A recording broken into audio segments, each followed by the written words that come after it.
afternoon. Welcome to ESPN Plus here at Armstrong Stadium. I'm Roger McLean here with Travis Oliver. With the Hampton University Pirates, we'll be playing Presbyterian College. And Travis, what you think about this game, or what do both of these teams need to do to get the win? Looking at this game, I think the Pirates are going to look to continue their winning ways after a big win last week for their homecoming, coming in at 4-4. Offensively, keeping DeAndre Francois on his feet. As they've been able to do that, they've been able to get the ball down the field and do some things. Shy McKenzie's been able to run wild here lately, having over 100 yards in his past 5 games. So if the Pirates can get those two going, they should have an easy time with Presbyterian, who's coming in here 0-8, really looking to kind of turn their fortunes around. If they've had some struggles this year, they'll be leaning on that defense and Kobe Campbell, who's been the heart and soul of this Presbyterian team, leading the conference in tackles and sacks. He's going to really look to kind of spearhead this defense. If they can get off the field, get the Pirates off the field, and really control that Pirate offense, they'll have a chance to do some good things out here today. And you mentioned Shy McKenzie in that running game for the Pirates. One thing that I've been playing recently for the Pirates is the offensive line. They've been playing exceptional, and the Pirates are having a balanced offense. Well, I think the big thing is a lot of those guys got back healthy. Earlier in the season, they had some injuries that really kind of shook up that chemistry. And offensive line is about chemistry, about keeping that unit together as much as possible. And as you look at those guys, they're back and they're healthy. And they've been able to get some movement up front and really create some lanes for Shy McKenzie to get going. And right now, he's second in the conference. If they can keep him running like that, this should be the Pirates should be able to handle this game pretty easily. This is a very important game for both teams, as both teams haven't won a game yet in the Big South so far. Let me just remind you before the game starts and kick off that the Big South Network broadcast is brought to you in part by Geico. Big South alumni could save even more with an alumni discount from Geico. Visit geico.com/Big South today. We mentioned earlier that both teams have yet to win a game in the Big South, and this is a must-win for both teams. Yeah, well, both teams, for Presbyterian, is really about pride. They're looking to kind of, they're 0-8, and no team wants to go winless throughout the season. And they've been on quite a little road stretch here. It'd be great for them to get a win today, be able to go back home and kind of build on that. For the Pirates, I know they have aspirations, and they have a tough part of their schedule coming up, looking at Charleston Southern, Kennesaw State, and Monmouth. Two of those teams, Kennesaw State and Monmouth, in the lead for the conference. So a win today can kind of put them in a position where they might have an outside shot at winning the conference. It's a very far outside shot, but again, it gives them a chance in their first kind of official year in the Big South. No doubt. Big opportunity here for the Pirates here at home to start off. And we're off with a kickoff. Great return by number 22, Darian Butts. And for the Pirates, this is big, getting started with this great field position. But the biggest thing I know they offensively want to get out on the field is they have been kind of hitting on all cylinders. Right now, averaging just over 36 points a game, second in the conference. I would know they will want to get on the board early and kind of put some pressure on this Blue Hose defense out here. And one player for the Pirates that have been playing lights out so far this season is Jadakiss Bonds. What do Presbyterian got to do to stop him and kind of contain him? Well, I think he's really tough time. We got the flea flicker here as the Pirates get behind that Blue Hose secondary right to start, and they've been, again, defensively, it's really been a struggle for the Blue Hose, giving up well over 200 yards a game in the passing game. As you see the Pirates look to take advantage here with a little trick play. But to stop Jadakiss is a tough challenge for a lot of teams. He has the size and speed that you look for in the receivers. Shy McKenzie, second play, touchdown. And the Pirates is off to a quick and early start here at Armstrong Stadium, only needing 2 plays on offense to score. And again, this is what the Pirates wanted to do. They wanted to get out there on offense and kind of set the tone early, put that pressure back on Presbyterian to either stop them or their offense to have to score. And that has been a struggle for the Blue Hose. They've only averaged 12.9 points a game. So they're going to have to look to respond here to kind of keep themselves in this so this thing can get out of hand Well, back to your point about Bonds, right now you're talking about a young man who is second or in the top 3 in every statistical category and receiving in the Big South. And the kick is no good, but we have a flag on the play. One problem so far for the Pirates has been the special teams, especially with kicking the ball. Yeah, that's something that has plagued them from the beginning of the season. And it looks like they'll get a chance to re-kick, but that's something I know Coach Prunty is going to really be looking at here strong as we close the season and probably going into the offseason. Like, what is going on? Is it the snap? Is it the hold? Maybe that offside penalty may have played a part here, but that has been probably the one area of this team that has not gotten better throughout the season. And we see another erratic snap here by the Pirates. They fall on it. Evan Maxwell, Lomax falls on the ball.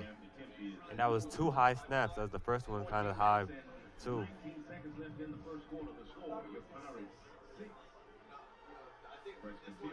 And just a little miscommunication here, once again, by the Pirates special team. And you just wonder maybe if the weather plays a part into it, because it is a lot colder than it's been here in Hampton. It's been pretty warm here leading up to these games, and just over the past couple of days, the weather's kind of really dropped. Maybe that plays a part in it. You don't know, but again, this has been an issue. The special teams, the kicking game has been something that has really plagued the Pirates all year. And those good football teams, those teams don't make mistakes on those routine plays like that. And you mentioned the weather here and Presbyterian being 0-8. What do you think Coach Tommy Spangler talked to his team about before the game, trying to get this win in a controversial environment? Well, I think for him, if I'm coach, I just try to keep chugging away at what we've been doing. You know, harp on the things that's been successful for us, and kind of clean up the things that haven't. I know offensively he's really probably been pressing that we got to get the running game going. And if you look at it, Jarius Jeter has really, the Pirates almost able to recover that kind of pooch kick, but Jarius Jeter has really been the engine for this offense. They've made some changes offensively to try to get some stuff going at the quarterback position with going between Tyler Huff and Brandon Thompson to try to spark something in his offense. So sure the biggest thing is just being consistent on offense, executing your 1/11th of the offense to try to get some momentum going. And you mentioned Presbyterian used both of the quarterbacks. Looks to be Tyler Huff in for Presbyterian. Presbyterian shotgun formation here. Start off with an early run. Well, little gain on the play. And it's going to be they're going to have a tough sledding up there with that Pirate defensive line. They're probably the best part of this defensive unit. If I was Presbyterian, I would really, because of the struggles the Pirates have had in the secondary, and you're looking at they've had to kind of plug in some guys here and there due to injuries. I would really look to see the Blue Hose take some shots at the Pirates because they have been susceptible to giving up the deep ball. No doubt they have had a few injuries in that secondary. Presbyterian once again in shotgun formation. Huff drops back. A short pass to number 2, Keith Pearson. Keith Pearson's their leading receiver for the Blue Hose, but you can see real quick there again, trying just a great second down play, pick up about 4 or 5 yards. Now get this to 3rd and short, and now you give yourself options. You can run the ball, you can pass the ball, you can move the quarterback. You give yourself so many options when you can get into these situations on 3rd down. Once again, Presbyterian in shotgun formation, draw play, and a first down here for Presbyterian. You mentioned on 3rd down, in short, they have a lot of options there, and good play calling there by Presbyterian just to do a nice little handoff draw play for the first down. Well, again, they were able to get the ball there to Jarius Jeter. He was able to kind of run through a couple arm tackles there. As the Pirates had a blitz on, you saw Angela come from off the weak side at the corner position with the corner blitz, trying to kind of catch that read option or that zone read there. They made a great read to give it to Jeter, and he was able to pick up the first down. Yeah, it was a great pickup by the offensive line there, and great defense here by the Pirates for loss of yards. My apologies for no gain. Yeah, they stood them up right there about a yard or two behind the line of scrimmage, and as the power came, they drove them back, and that's kind of what the Pirates' mantra has been about on that defense, is swarming and really gang tackling those ball carriers. Presbyterian motion to play to the right side. Great throw by Huff, but unfortunately, the receiver couldn't come down with the ball. Pass was intended for Simmons, number 81. And again, you can see the couple of times that Presbyterian has thrown the ball, they've had a little bit of success. Again, they hadn't been able to, it's early in the game, they hadn't been able to stretch it. And I'm sure a lot of these passes are designed to set up something bigger down the field. But having that success early in that passing game is going to make a difference when they look to challenge the Pirates deep. Huff drops back. Good catch by Simmons here. It's just going to be a little short there, right there at the 49-yard line. I'm going to bring up fourth down, and Presbyterian has a decision to make here. Are they going to try to stay on the field and convert it, or are they going to punt it? Looks like I'm going to bring the kicker out to go ahead and play the field position game. For a team that's 0-8 and playing for pride right now so far during the season, do you think that they should have went for it just now?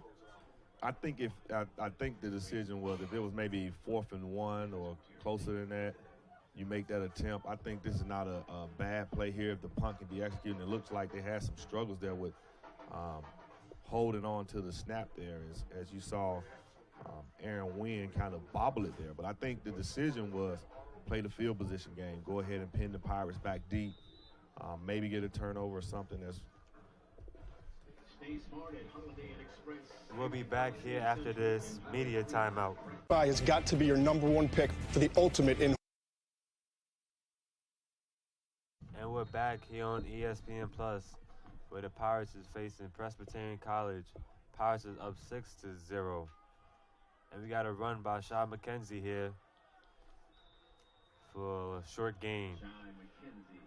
Good job there by the Blue Hose defense, able to kind of stand them up there, or stand up the line and not let them get any movement. Sean McKenzie able to find a little crease to pick up a couple yards, but pretty good job there by the Blue Hose.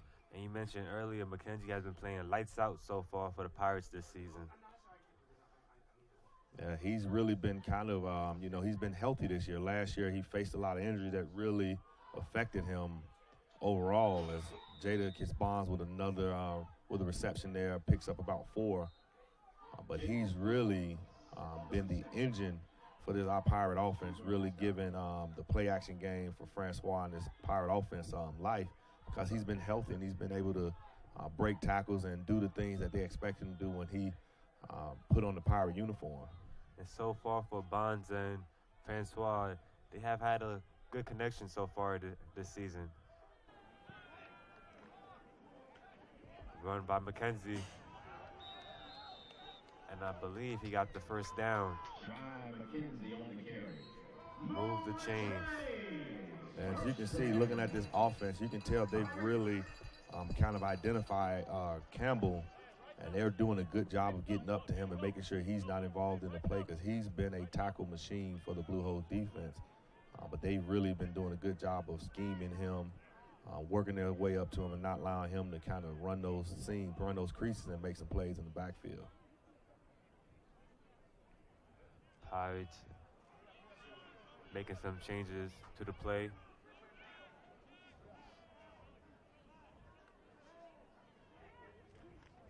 Another run here for McKenzie. He started off backed up, but was able to gain some yards there on the run. And that's the beauty of you see these offenses not huddling and they calling plays at the line. It gives the team a chance to check out of a play if they see a defense they don't like. If they saw the blitz coming from Presbyterian, they checked out to a better option. Reception For Bonds here. Great motion throw by Francois. And Jadakiss Bonds has really kind of emerged as the leader out of this Pirate receiving corps. I think coming into this year, especially with a new quarterback, you really didn't know who he would click with, who he would have that relationship with in the passing game. And Jadakiss Bonds has really just worked his way into a position where you can tell Francois is looking for him a lot of the time. Great defense right here by Presbyterian. And you mentioned with Bonds, it doesn't matter if he's single coverage or double team. He always finds a way to get open. He definitely does. He definitely does. He's and when you look at him, he's still just a sophomore, so he has time to really grow even more as a receiver. But great play on that last play by Campbell is he was able to slip a block and tackle Shy McKenzie short of the first down, which is what you expect to see out of Kobe Campbell. He's been doing a great job for this Blue Hose defense. And we have Pirates are going to go for it here on fourth down. And good run here by McKenzie.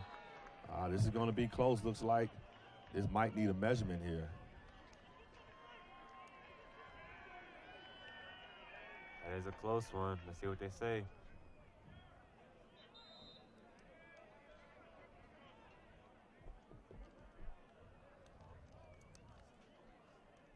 And it looks like that's when the refs are going to bring the chains out so they can try to measure this and see if he made it or not. It's going to be really close from up here. It looks like he's just short of the 49-yard line where he needed to get. Yeah, it looks really close. While we have this break into action, let me remind you that the Big South Network broadcast is brought to you in part of the Marriott, the official hotel partner of the Big South Conference. And there it is. The Blue Hose able to turn the Pirates over here with a big defensive stand and get their offense back on the field. And that's why you punt the ball right there. You play the field position game. Now the Blue Hose have the ball 1st and 10 at midfield. With great field position, like you said. So your defense is they haven't been great, but they've been probably the best part of your team. You're going to lean on those guys and give them a chance to dig you out of holes, and they were able to give their offense a chance now here with only go 50 yards to try to get a score and possibly take the lead.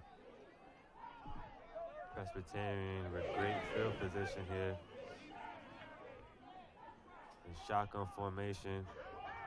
And a throw to number 2. That is Pearson.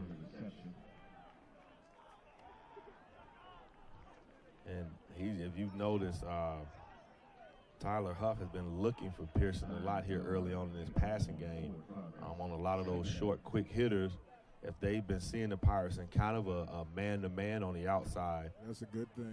As the Pirates look like their focus defensively has been to shut down Jarius Jeter. But a good throw and catch there picks up 5 yards, and now you got 2nd and 5. And this kind of opens the playbook up here for the Blue Hose offense. And so far, Huff has been very accurate. Another throw here for Presbyterian. And an incomplete pass here.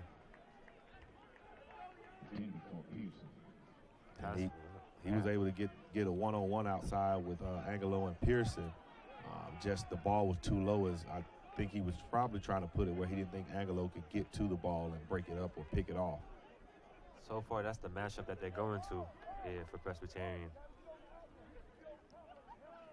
Yeah, you can see they do a good job with moving Pearson around. You'll see him in the slot on that last play. He was outside at the X receiver. You see him just moving around, putting him in different positions, trying to find different ways to get him the football. Another throw here for Presbyterian. Great defense here by the Pirates with a sack.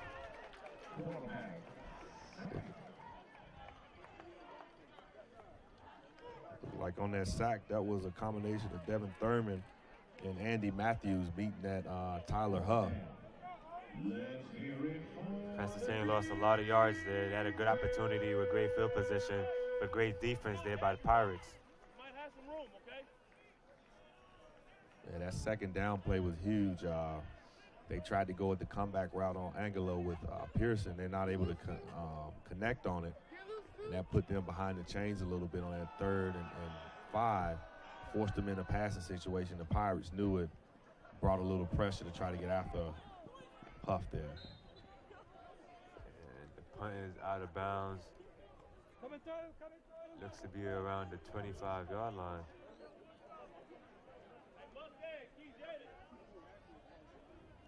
He actually walked it up to the 32. Wow. So he netted about 20 yards on that punt. And again, that was a struggle we saw on that first punt from Presbyterian. They had some struggles with just handling the ball. Pirates saw that, they brought a little pressure. I'm thinking the same thing may happen, but it forced a bad punt here. Now the Pirates will take over with not being backed up like you kind of expected if you were the Blue Hose. Francois with the play action. He's going deep. And an incomplete pass here. Pass was intended for Bonds. And that was really good coverage there by number 23, Ian Rome, there on Jadakiss Bonds, as he was able to cut him off and really take away the angle for Jadakiss, for Bonds to really adjust to that football there. Yeah, he stayed with Bonds the whole time. Yeah, he didn't fall for the play action, which having success the Pirates have running the ball was to set up that big shot down the field. Running for Sean McKenzie. For a short gain. And the defense here for Presbyterian able to put the Pirates in the 3rd and long. I'll be interested to see what they dial up here. Maybe try to bring some pressure to get after Francois, but keeping in mind he is dangerous with his legs, so you don't want to create a scene where he can exploit that and maybe pick it up running the ball. Definitely is a dual threat quarterback. Francois drops back. Pass intended for Bonds, just a little behind him there, Travis. Jadakiss knows. You see him point at himself after that ball. He knew he should have, even though it was behind, it hit his hands. He has to come up with that. In a perfect world, Francois leads him with the ball and he's running to the end zone. But in those situations, the receiver know it hit my hands. I got to come up with that. Big 3rd down at midfield. You keep the offense on the field. But a game that looked like the Pirates were about to kind of get going and run away with it early, as you saw them score after 2 plays. It's kind of settled down into a chess match now. Now we have a punt here from Aura and a bad snap. And he loses the ball. I believe he got the ball back, but once again, communication for special team here for the Pirates is not working. So, and again, the common theme in that has been the snapper. So that's something the Pirates are going to have to look at. That was a kind of high snap, but you would like to see in that situation, you would like to see Ahura kind of pick that ball up and maybe just try to run with it or go down, not try to kick it with those guys kind of bearing down on them like that. Just be a little smarter, because that was almost a scoop and score opportunity. And now the Pirates look to go from pinning them back on their side of the field, now with Presbyterian with a chance to get some points here inside the red zone. We got a run here for Presbyterian on the draw. That was Davis with the run for Presbyterian. Excellent field position here for Presbyterian. Yeah, and the one thing here the Pirates need to make sure they're aware of, a lot of what they're doing is this read action where they're reading the end man on the line of scrimmage. It wouldn't be out of character for Presbyterian to pull this ball and the quarterback take off running with it. And the trick play here for Presbyterian. Good defense by the Pirates. It was not fooled. Well, on that play, the guy who made the play was the cornerback, number 24, I believe it's 29. 29, there you go, Donald Smith. As he saw Tyler Huff kind of coming out the backfield, he stayed in position and took away the opportunity from Pearson, who has a touchdown pass on the season. He's 1 for 1 right now with a touchdown pass. He saw Huff coming out the backfield and took away that option for Pearson. Pearson only could run it there, and the Pirates did a great job of pursuing him. So far, the Pirates have been strong defensively here on this drive. Huff drops back. And we have an incomplete pass here. Just out of reach for Simmons on the corner route, but he had a step in that situation. Simmons had a step on Justin Brown. Huff just led him a little bit too far outside, and I don't know if the wind is playing a part in that pass. As you see a lot of the plays going to this side of the field, the wind is blowing a little bit as you look at the flags. So maybe the wind kind of carried that one just a bit. And we have a field goal opportunity here for Presbyterian. Kick is up. And the kick is good. Score here at Armstrong Stadium, 6-3.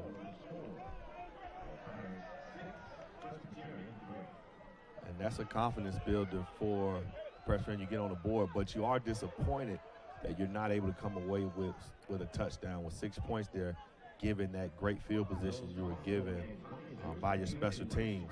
Pirates defense, that's what you want to do there. You want to hold the Presbyterian offense, keep them in that to a field goal attempt. They made the field goal attempt, but to be put in that position and still not give up the touchdown is pretty good by that Pirate defense. Looks like we have a game here. Score is 6-3. The Pirates on their first drive scored on 2 plays. Presbyterian weathered the storm a little bit, and now they came back and now score is 6-3. Well, I think some of it is the Presbyterian does have a little confidence coming into this game. They met last year down in Clinton, South Carolina, and the Pirates were only able to win, get away with a win 24-23, which lets Presbyterian know it in their mind they can play with this Pirates team. They can compete with them. And then part of it, too, is looking to get a little revenge for a team coming in your own backyard and getting a win.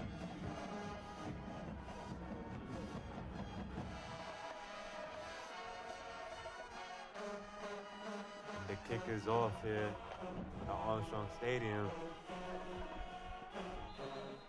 And we just have Butch will just take a knee here. Did not want to bring it out. And the Pirates will take over here at the 25-yard line now. And they're going to have to kind of get back going. Since that, like you said earlier, since that first drive, offensively, they kind of stalled a little bit with really being efficient, completing passes, getting some good yards out of the run game. So Presbyterian kind of took that initial big hit, wobbled a little bit, but you see they've bounced back and they're fighting hard and keeping themselves in this game here early. Pirates here at the 25.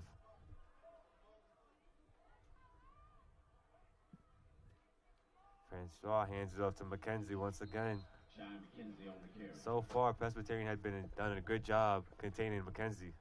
Yeah, they've managed to not, and I'm sure coming into this game that was probably one of the keys for Presbyterian to win this game was to keep Shy McKenzie under wraps. Play action here, and an incomplete pass. I believe that was number 88 for the Pirates that dropped the ball. That was Marcel Paul.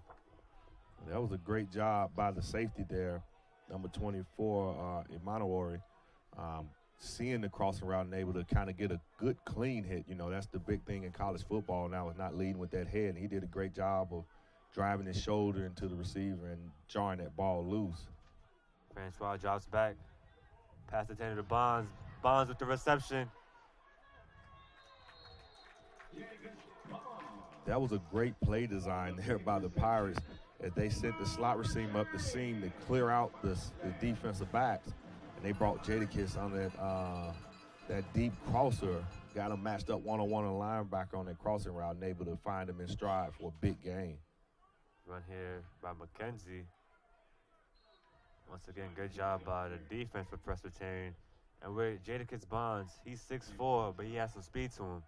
Yeah, he's a guy that I think is going to be an NFL prospect when you look at him. Yeah, he catches the ball with his hands, great size and wingspan, great speed. And when the ball's in the air, he goes up and attacks the ball. He has the tools you like in a receiver. And again, he's still a young guy. He's only a sophomore, so he has 2 more years to really develop and grow. And then again, Kobe Campbell on that last play, able to kind of stuff. Once again, defense excellent here from Presbyterian.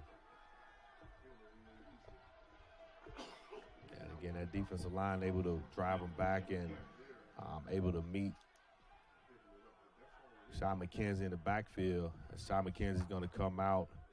I think we might get our first look at Darren Butts there at tailback today. The one thing for the Pirates have been doing so far on offense this season, they have had a balanced running game with Butts and McKenzie. Yeah, and they are down one back today. That's really going to affect the Pirates offensively is William Robinson, who's been a dual threat catching and running the ball. And again, it's Bonds with another big catch on third down and picks up the first down, looks like.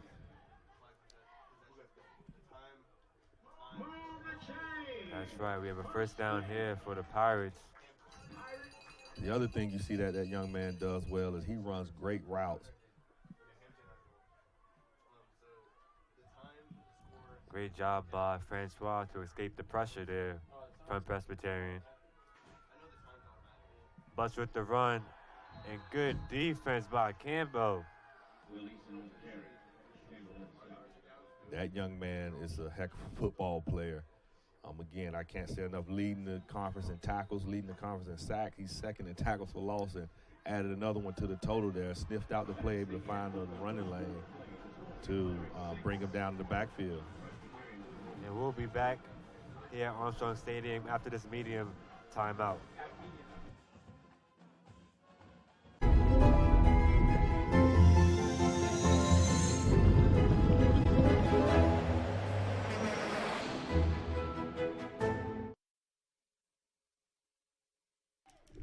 And welcome back to Armstrong Stadium, this ESPN Plus broadcast of Big South football. We're here starting off the second quarter with the Hampton Pirates 6, Presbyterian College at 3. The Pirates second and long here at the Presbyterian 27-yard line. We have Francois on the play action drop back pass. Nobody's open, just takes a shot deep and just throwing it away as nobody was open. Smart play here by Francois. And so Pirates have a decision to make here. Do you try to get a couple more yards to get in field goal range for Lomax, even though you've been struggling with the kicking game, or do you try to get it all here and pick up the first down? Pirates in shotgun formation here. Francois drops back. Oh, ball just went through the hands of number 21 for Presbyterian. That's Carrington. And he was attempting to go to Catlin, and here again, the Pirates face a decision. Looks like they're going to forego the field goal and going to just go for it on offense. As the Pirates have been struggling with the snapping, with their special teams play as it comes to kicking. And that last play, I think, is kind of the epitome of what some of the Pirate fans have been struggling with Francois. Great quarterback, great arm talent. Sometimes makes some throws and forces some balls. He makes a great throw there to Catlin, is right on cue to shut me up. But he makes some throws sometimes you wonder, like, what does he see? But then he makes throws like that, and you remember why he's as good as he is and why he was highly touted coming out of high school. Pirates got to the line quick. Run for Butts here with a short gain. Be 2nd and 6 for the Pirates. That was a big fourth down there as the Pirates had been struggling really to move the ball against this Blue Hose defense. Presbyterian has really kind of figured out the Pirates here. And on that last play there, that hopefully that if you're a Pirates fan, that kind of sparked the offense and get them back in sync and on rhythm.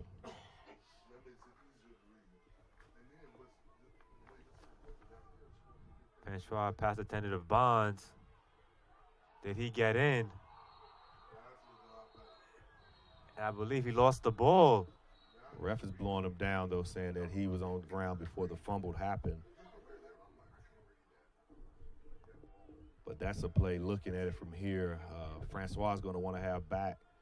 He led Bonds inside. Bonds wanted the ball to lead him outside because there was no coverage out there. Just miscommunication there. And the Pirates right outside the end zone. It will be 3rd and 1 here at Armstrong Stadium. It looks like we're going to have The ruling on the field is that the runner was down prior to the fumble. The play is under review.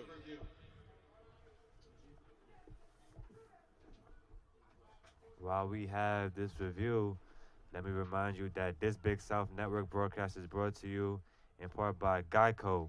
Big South alumni can save even more with an alumni discount from Geico. Visit geico.com/Big South today. So far here at Armstrong Stadium, we had a close game here. Pirates have started off strong, but special teams has not been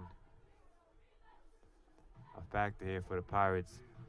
And we have the Sunbelt Rentals out of the town scoreboard here. We have Charleston Southern playing Gardner Webb. That game just kicked off. The score is 0-0. We have Mount versus Kennesaw State.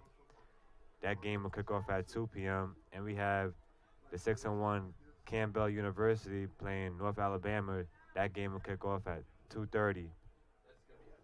Travis, what do you think about the game so far here? And talk about Presbyterian's defense. I think it's again, earlier, like I said, it's been a chess match. The Pirates kind of made the first big move with that opening drive, getting that score in those first 2 plays. But since the game has kind of settled down and the strategy comes into play, the execution comes into play, Presbyterian's defense has really done a great job of keeping the Pirates in check. You look at the stats here early on, where the Pirates in the first quarter, Francois threw for 105 yards, but 52 of that came on one big play. Rushing the ball, the Pirates haven't been as effective rushing the ball, as they've only rushed the ball for 8 yards. So that defense, you take away that one big play, that Presbyterian defense has really done a great job of keeping the Pirates offense in check. And for Presbyterian, the defense, their star player so far has been Colby Campbell. He has been lights out and has done an excellent job containing Sean McKenzie. Yeah, he's been all over the field. And you saw early the Pirates, you can tell he knew he was the guy to take care of on defense. The ruling on the field has been reversed. It determined that the runner had fumbled prior to being down. The balls were recovered by Presbyterian. First down. And it looked like Bonds actually did fumble on the play, and the ball was scooped up by Presbyterian, and Presbyterian will get the ball here. And another great job by the defense, backed up into the, Pirates getting ready to go in and score, and they're able to get off of the field. They're able to force a turnover and get off of the field, and they recovered in the end zone, so it comes out to the 20-yard line. And that was an opportunity for the Pirates right there on the end zone to put some points on the board. Right, and we talked about it right before that fumble, how the Pirates offense had been struggling since that opening drive to move the football. And you see here that those struggles continue, but now the challenge is can Tyler Huff and this offense get some momentum going themselves? Run here for Presbyterian. That was Jarris Jeter not able to find any space up the middle there, that Pirate defense. That defensive line has been lights out so far for the Pirates. But the one thing that has been working for Presbyterian, the offense, has been the short passes, the short, quick slants. You see they've been really working Pearson in that slot, knowing they've been getting some favorable matchups against some of the linebackers and safeties. Even though at linebacker you have Vasarian, who's a converted DB, so he has the ability to cover. But Pearson has been able to exploit those matchups. Great defense here for the Pirates. That was Angulo instead of swatting the ball down. And he's a guy that the Pirates have missed a little bit throughout the season. He had a few injuries, and they kind of kept him and limited him in some action. But he's definitely the Pirates' best cover guy. As you can see right now, he's matched up against Myers, who is a weapon for this Blue Hose offense. 3rd and 8 here for Presbyterian. Huff drops back. Pass just out of bounds here. Pass was intended for a person. Well, the play design, they were trying to get him on that deep out at the sticks. I think he saw the linebacker run underneath it late, and by the time he saw it, he was already committed to the throw and had to kind of adjust it some to make sure that ball wasn't picked off. So Presbyterian got the ball, recovered off the fumble, but couldn't take advantage of the opportunity that they just had, and we have a punt here. And we have a fair catch here for the Pirates, as that was Catlett.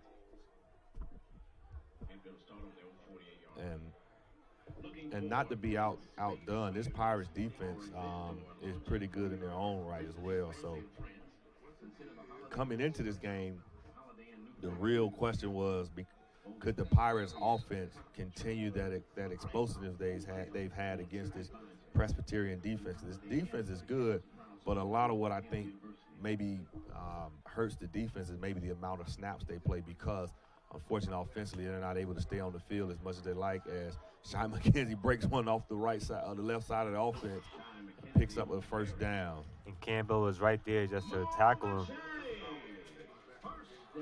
It has been a while since we've seen a good run for the Pirates. Well, they were able to kind of run almost like a counter action there with McKenzie.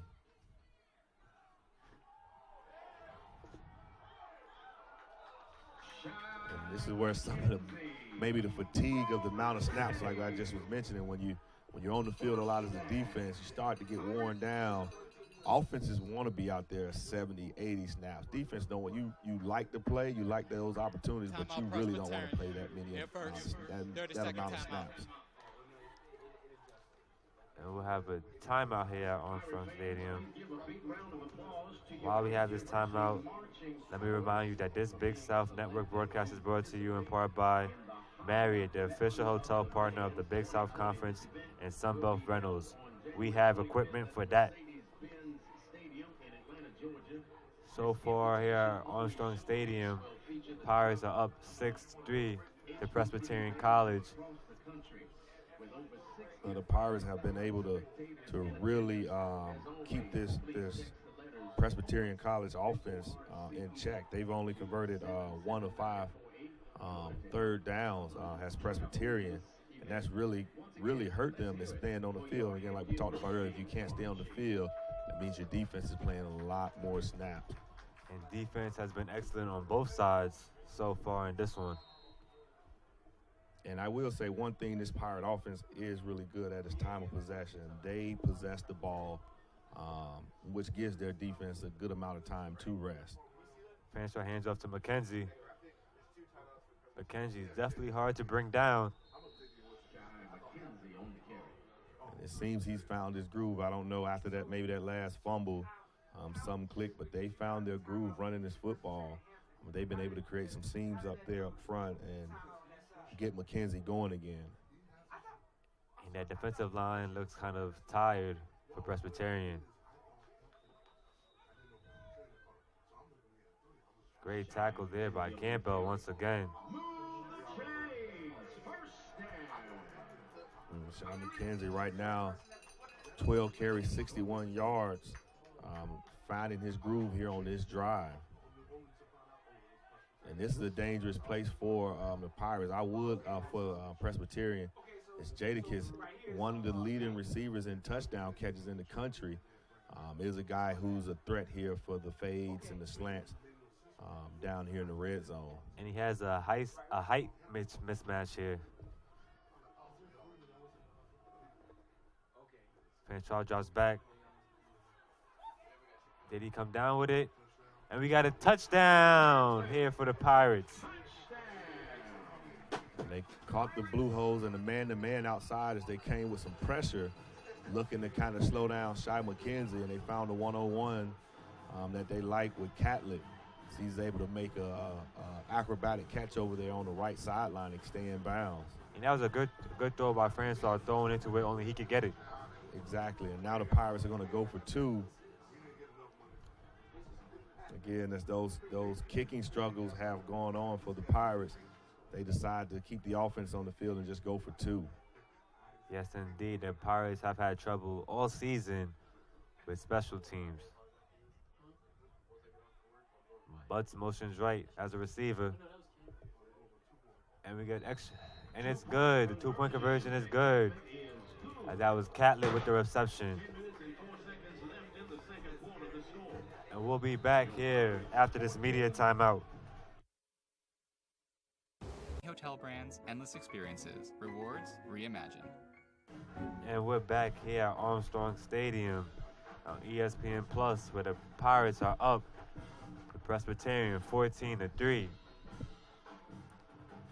The last play, the last touchdown for the Pirates was a pass from Francois to Catlett. And the kick is off. And a short kick here from the Pirates. And this quarter is going to be huge for both teams. The Pirates in the second quarter have outscored their opponents 121-47. So in this quarter, something has clicked offensively where they found a groove, and you kind of saw that on that last drive with Shai McKenzie being able to get some room up front, running the ball, and then Francois able to find the end zone through the air. So be interesting to see if that trend continues or if Presbyterian's defense can continue with their dominance they've had so far. The quarterback run here for Presbyterian looks to be a new quarterback in, as that's Thompson. And that's what they do. We talked about that in the opening. Presbyterian is going to play both quarterbacks. Brandon Thompson's going to come in, and he's actually more of the threat running the ball than Tyler Huff, or he's been more effective doing it. Thompson has been. So it'll be interesting to see how this works out. He's also been slightly more effective passing the ball for the Blue Hose. So it'll be interesting to see how the offense changes with the new quarterback. Thompson drops back and just missed communication there on that pass attended to Pearson. Well, it looks like, again, that's the thing when you play different quarterbacks, just the miscommunication. Pearson ran the double move. He ran the deep out and up. And you look there and you see Thompson felt like he had him on the out route and he threw the out, or maybe he thought the play was an out call, where he read the play that way, he threw it. And that's the miscommunication sometimes you can have when you play those more than one quarterback. Pearson motions right. Thompson drops back. Pearson with the reception. And great pass there by Thompson. And that was just a blown coverage there. I'm not sure what Caleb Brown was looking at. Pearson came right at him and ran the post across his face, but they ran the receiver on the inside, and for some reason he sat down as if someone else was responsible for the deep route. And I'm not sure if he thought his backside help, and Justin Brown was going to be there to help him out on that play. But those are the plays that Pirates definitely have to clean up in the secondary. That's been their struggle in the passing game. Great job by the defensive line here for the Pirates.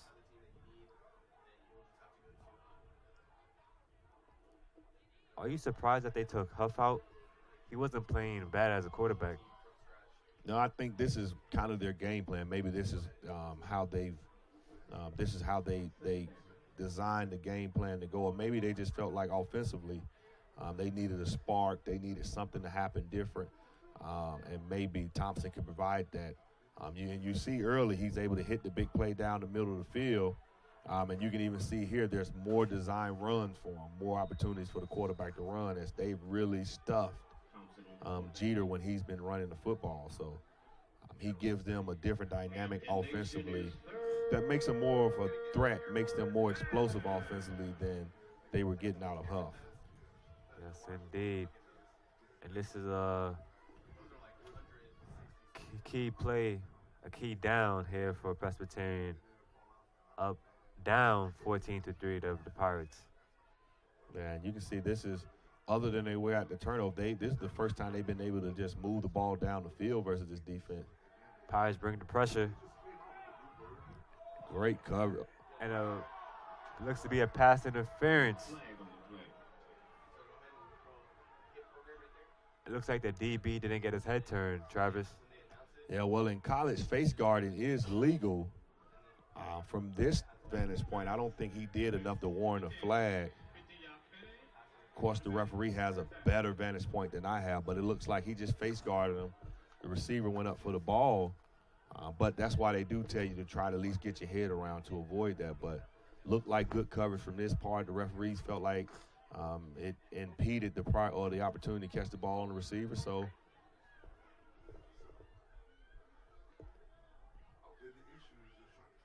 we have a first down here for Presbyterian and a good opportunity here as they move the chains.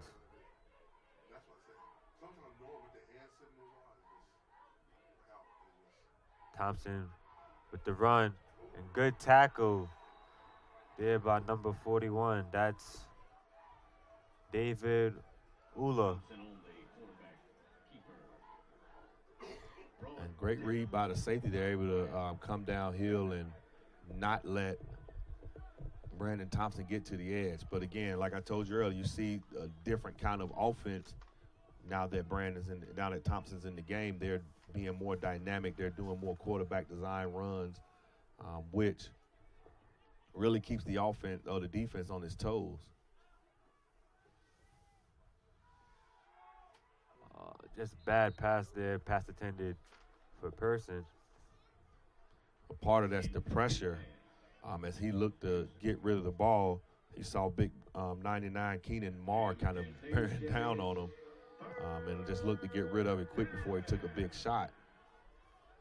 It did look like a good play. He was open. If he did catch the ball, it looked like he could have gained some yards, positive yards. Well, it looked like the play was designed for him to run the wheel route, which if he could have continued the route, I think it would have been a touchdown. But the pressure, as you see more pressure there, as they get to Thompson right as he releases the ball, and he had Pearson on the crossing route, but not being able to follow through the throw. So far, right now, good defense from the Pirates, and that was DeAndre Falk bringing the pressure. You can see the Pirates' adjustment to having Thompson in the game. They're bringing a little bit more pressure from the second and third levels, really trying to get to him and really throw off the timing of the routes. We have a field goal here for Presbyterian, and it's no good. Special teams has been a problem on both sides today. Well, the play looked like what had happened, the Pirates jumped. So they tried to snap and rush it before maybe the kicker was ready, thinking they were going to get the yardage they needed to maybe go for it on fourth down, or maybe get the first down. But the Pirates able to get back and no flag was thrown when the snap happened. So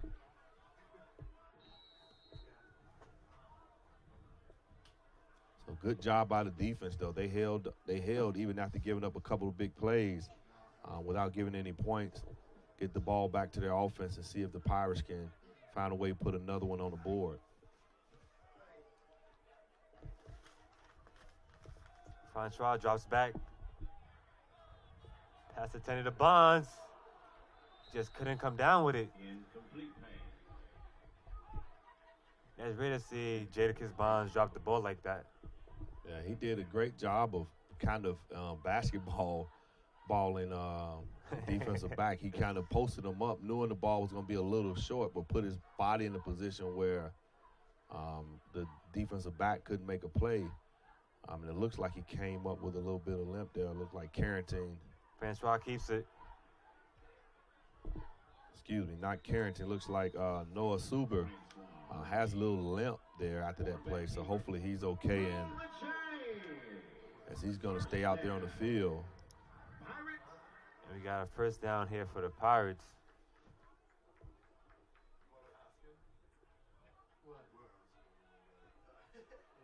Pirates in shotgun formation here. Run by Shaw McKenzie for a good gain. And offenses do love this situation right here. You're looking at second and about 1. And now you can kind of maybe go with some of your gimmick plays, some of your trick plays. You call it a throwaway down, as you're going to look to try some things. But they go with the just let's get the first down, looking for the quick out or the quick hit here to Marcel Paul.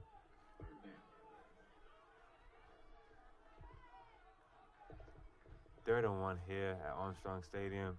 Pirates up 14-3.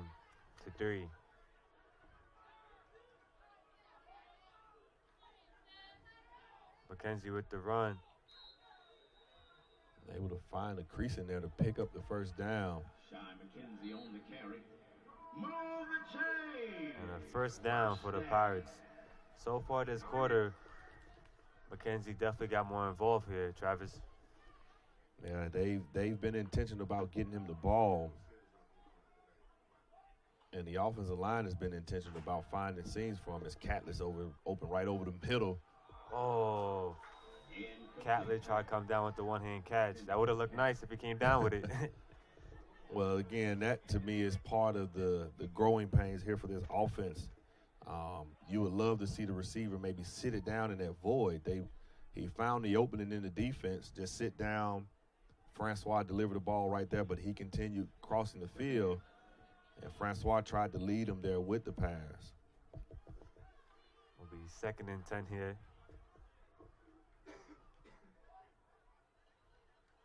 Presbyterian brings the pressure. Good job with some extra yards on the reception there by number 84, Johnson. Aiden Johnson showed some strength there, being able to drag the ball, to drag the defenders with him for about another 10, 12 yards. Run to McKenzie. And you know who's there, Campbell with the tackle. Campbell was there for the tackle, but number 17, Jeffrey Smith, kind of got Heisman out the way, as you saw Shaw McKenzie kind of just mush him to the ground as they're trying to gang tackle him. He's running with some aggression there.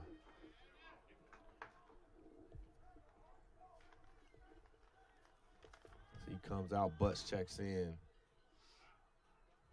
Butts more of a dual threat as well, a threat to catch the ball out the backfield. Francois drops back. Pass was intended with Marcel Paul. That was great coverage there by Rome, as he was all over that route. Soon as Paul turned around, Rome was already there ready to make a play on the pass. And these cornerbacks for Presbyterian, they definitely came out here ready for the challenge of taking on these Pirate receivers. Primarily, of course, Bonds being the primary weapon, but Catlett's been pretty successful in his own right. And good job by Francois controlling the pressure from Presbyterian. He has handed the ball off to Catlett. One thing about the DBs for Presbyterian, they may not have the height, but they're definitely showing a lot of heart here today, Travis. Well, you can tell they're well coached. They've been putting themselves in position, and that's one of the things, no matter the size or the strength or anything like that at that position. A lot of it is technique, and if you can put yourself in position, as we got a deep shot here to Bonds, he goes up. Excuse me, that was for Paul. Looks to be an offsides as Presbyterian jumped. And this is where I will say I think a lot of these calls. Defense, number 44, 5-yard penalty, automatic first down.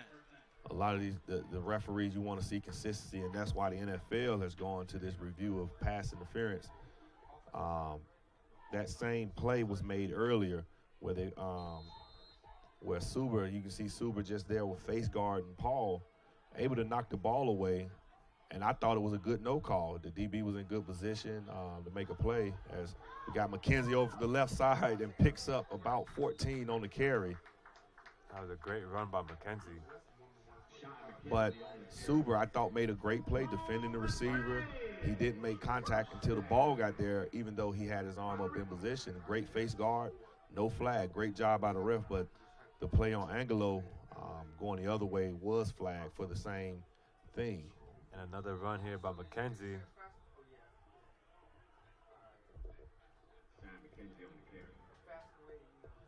He's able to pick up 4 on that carry.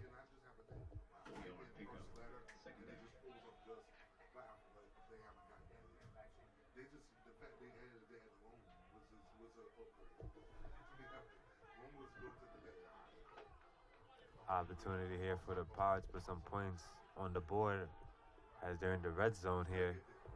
This will be big because we're counting down right under 2 minutes at 1:47.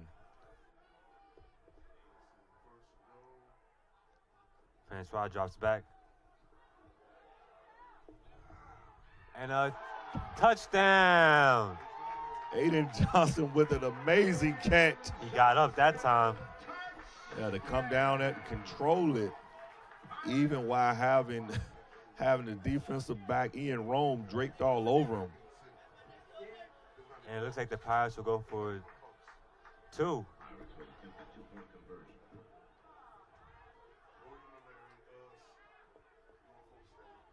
But what a catch there. That was an amazing catch. Way to attack the football, get up in the air, and come down with that ball.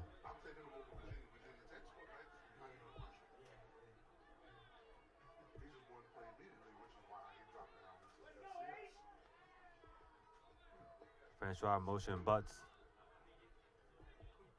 And Bonds just dropped the ball once again. That's the exact same play they ran on the earlier 2-point conversion that Catlett caught for the 2-point conversion. This time they put Bonds in that position to be the guy to catch it, and unfortunately not able to come up with the catch. We've seen Bonds drop a few catches. Very uncharacteristic of Bonds. He's been really consistent with catching the ball, and he's a hands guy. Like you see some receivers are body catchers. They let the ball get into their bodies. He does a great job of using his hands. And you can even see there the ball is just for some reason just getting through his hands. Maybe he wasn't expecting that much pace on the ball from Francois, but that's definitely been the strength of his. And we'll have a kick here by Evan Lomack. And they've been pooching it here to the and this has been a theme all season for the Pirates, as they haven't really tried to kick it deep or push it down the field deep. Lomack with the kick.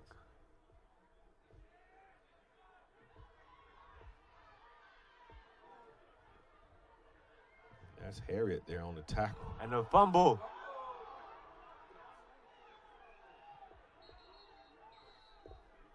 As you see the hands start to go up, pointing in different directions. The only ones that matters, those guys with the striped shirts on. Yes, indeed. It looks like Presbyterian's going to come away with the ball. Hampton thought they had it, but like you said, the only hands that matter is the refs.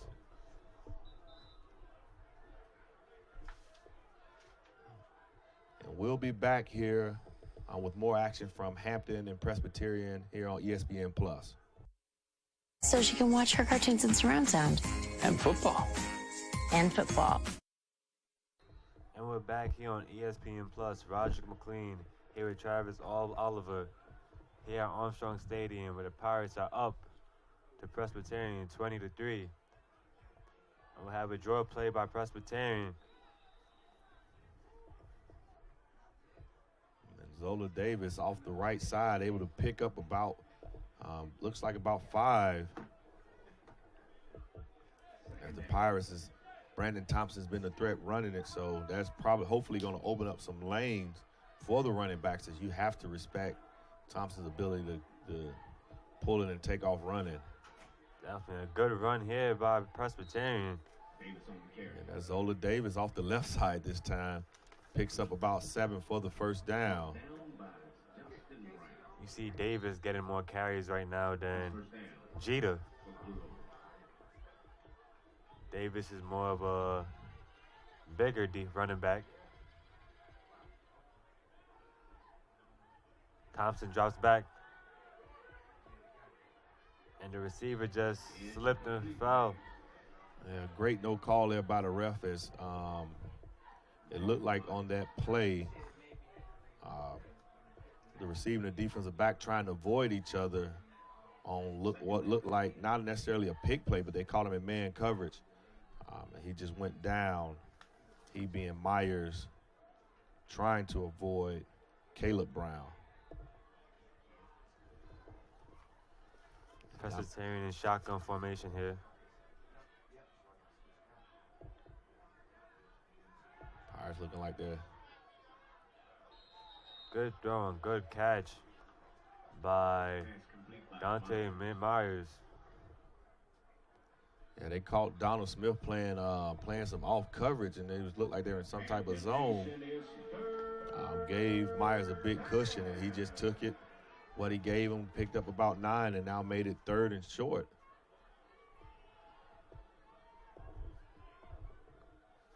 Opportunity here for Presbyterian to get the first down. As you said, Travis, 3rd and short.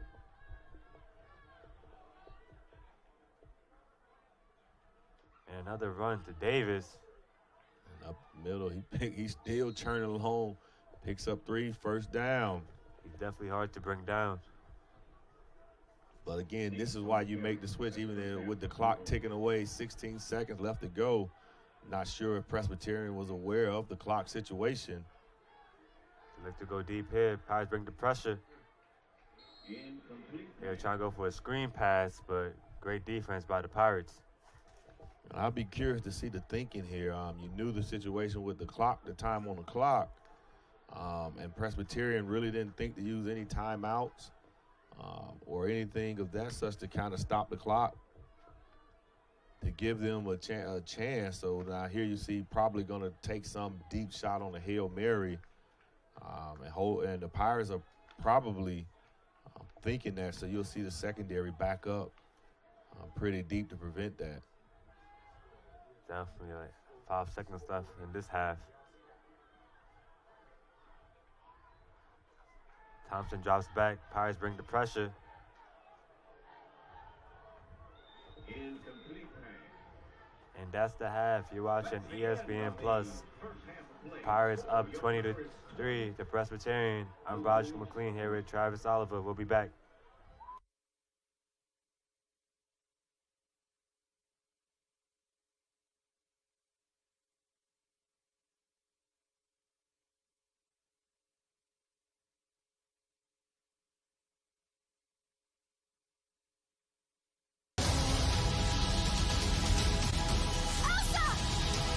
Frozen 2, rated PG. Tickets available now.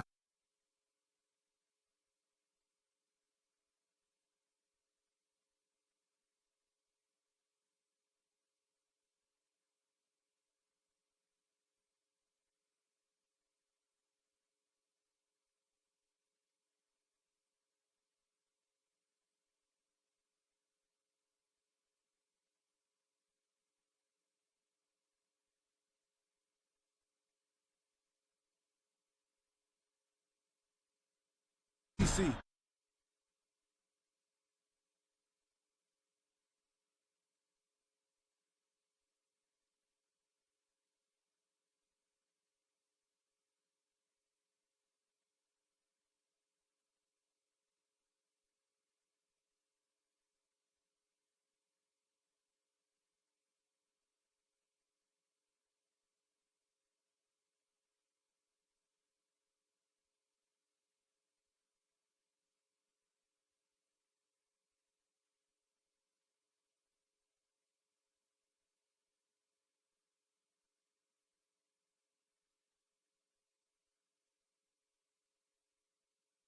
And Saturday only. New Holiday deals arrive all season long. Only at Target.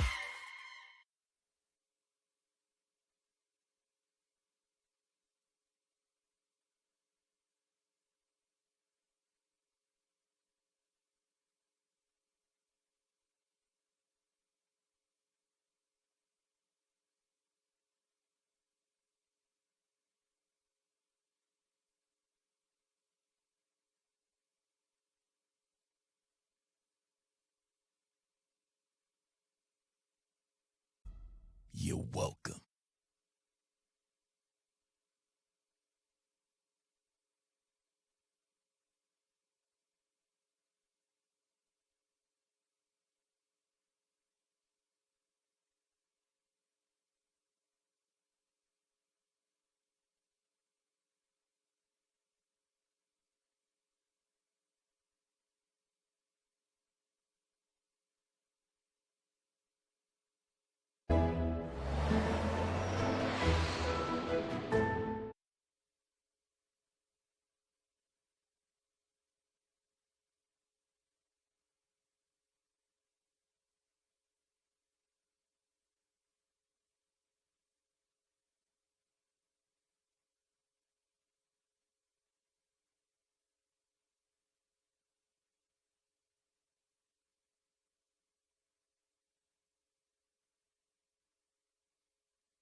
Welcome back to ESPN Plus here at Armstrong Stadium. I'm Roger McLean, here with Travis Oliver. The Pirates are up 20-3 to Presbyterian College. Travis, what you think about that first half? Well, the first half, I think, kind of went by the trends as we look at things. The Pirates have been really explosive in that second quarter, and they were able to get 14 points to kind of put a little space between them and Presbyterian. Biggest things when you look at the first half stats, Presbyterian only able to gain 17 yards on the ground on 14 carries. Pirates defense being able to kind of really hold them in check. Presbyterian 30 offensive plays for 81 yards. Well, you look at the Pirates, 43 plays for 267 yards. Pirates have been traditionally ahead in the time of possession in the games they played, and they continued that. We got another pooch kick here. Presbyterian started this drive out at about the 33-yard line. And those are going to have to change in order for Presbyterian to get back in this ball game. They're going to have to find a way to stay on the field offensively and move the ball against this Pirate defense. They've been unable to so far today. And you mentioned with Presbyterian, their defense started off strong early in the first quarter, but kind of slipped up a little bit in the second quarter. What do you think the Pirates did on offense? I just think they kind of they started to execute it. They found some schemes that were working. A lot of times those first 15 to 20 plays on offense are scripted. The coordinators have already kind of figured out the plays they're going to run. And great defense here from the Pirates. As Andy Matthews was able to meet the running back in the backfield. And that's been part of the problem. Jeter hasn't been able to get going. He's been the engine for this offense. He's been able to get his ground game going and give them a shot. And the Pirates have been able to really stifle him and stifle his offense due to that. But they have to find a way to create some seams and hold these Pirate defenders at base so they can have an opportunity to complete some passes down the field. Thompson goes deep and just drops the ball. Was Dante Myers. And that was a great throw. That was a great throw by Thompson. It was the underthrow where Angelo was in position, but the underthrow allowed him to push up the field. Myers has to come down with that catch.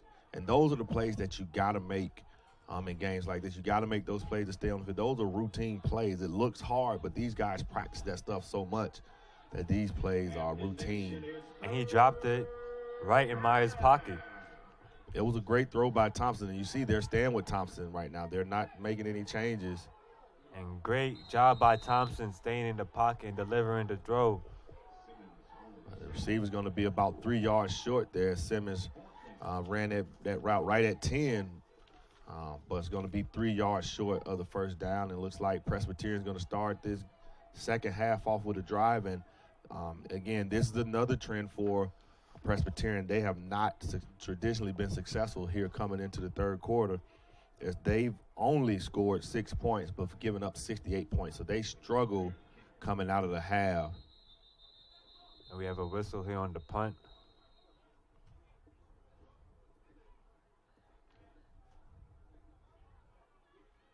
Don't know what's the whistle for. The ruling on the field is a potential targeting on the play. The play is under review. So this is the newer part of it. The box can call down. They can call down from up top to review these targeting plays. As we saw, Thompson took a big hit on that last throw he delivered. And the referees felt like this was worth taking another look at to make sure that it was a clean hit. While we have this break, the Big South store. Find the best variety of official licensed merchandise and conference and school branded items at BigSouthStore.com. Gear up with some new apparel or find it that perfect gift. Get fully equipped for all your game day fun with BigSouthStore.com. You mentioned with Thompson, he took a hit, but he also did a good job staying in the pocket and delivering that throw to Simmons. And that's what you want from your quarterback. You want a quarterback that can look down the barrel, see the hit coming, and still be able to deliver a catchable pass. And you see Thompson able to do that there. Took the shot, delivered the pass, and Presbyterian's hoping that they can tack on another 15 to this play. And let's look at our Sunbelt Reynolds out of the town scoreboard as the later games in the Big South kicked off. You have Charleston Southern facing Gardner Webb. Charleston Southern is up 24-0. Montmore versus Kinshore State. Kinshore State is up 7-3. And the Campbell versus North Alabama game just kicked off. The score is still 0-0. It's disqualified. It's a 15-yard penalty, automatic first down. And it looks like number 67 for the Pirates will be disqualified. That's Andy Matthews Jr. And he's played a pretty great game so far. He's been involved in a couple plays, has a half a sack, been playing pretty well up front. So that definitely hurts this Pirate front. You lose another guy out of your rotation. And what you think about that hit that he delivered on Thompson? It's tough as a defender, having played defense. You go in to make a tackle, and sometimes you just can't help but to kind of lean in like that. I definitely understand the rule, and I think it's a necessary rule change as you're trying to clean up the game and make it safer, you know, kind of minimize those head injuries, the concussions, and all those things. So I definitely understand the rule. I just hate that sometimes in the heat of the moment you make a play and it happens and the kid is ejected. The penalty I'm great with. Add the 15 yards on because we want the game to be clean. I want to see great defense again. And right on cue picks up Andy Matthews. But I think there's have to be a better. That's a rule that they need to look at again when you talk about disqualifying a kid from a game.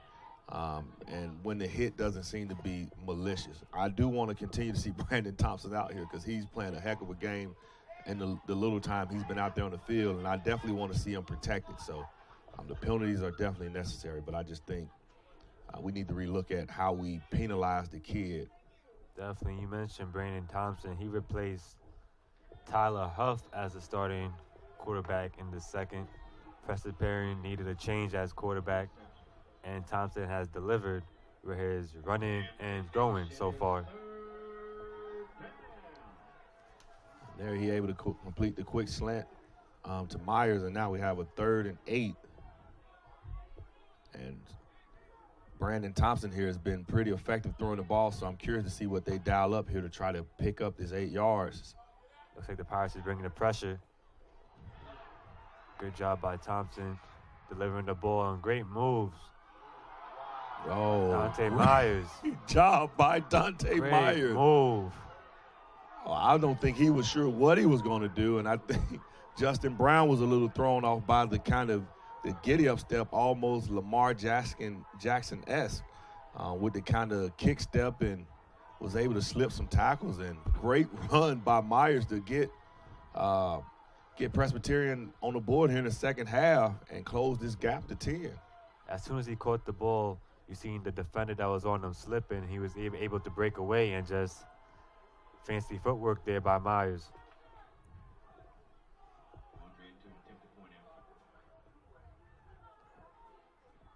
The attempted extra point is good. Score here at Armstrong Stadium, 20-10. And we'll be back after this media timeout.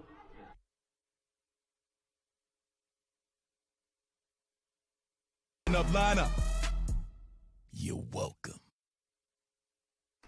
And we're back here on ESPN Plus. Roger McLean here with Travis Oliver here at Armstrong Stadium, where the Pirates are up 20-10 to Presbyterian College.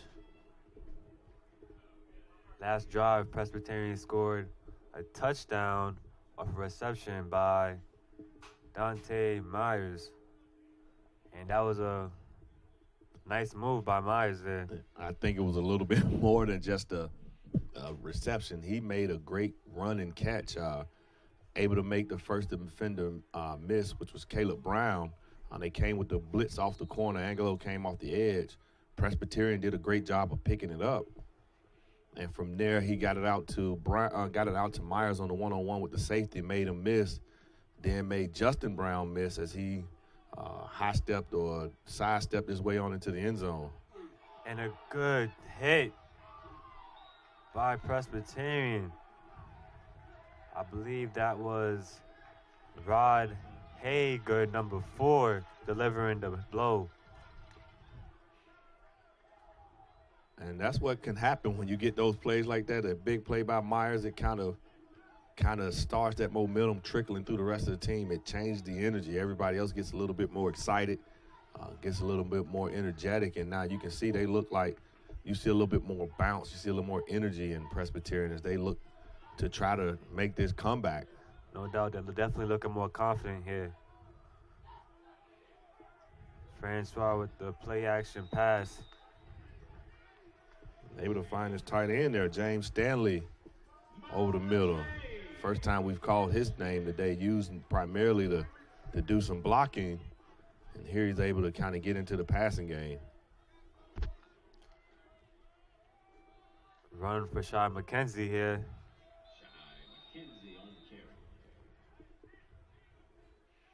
And he picks up about 4.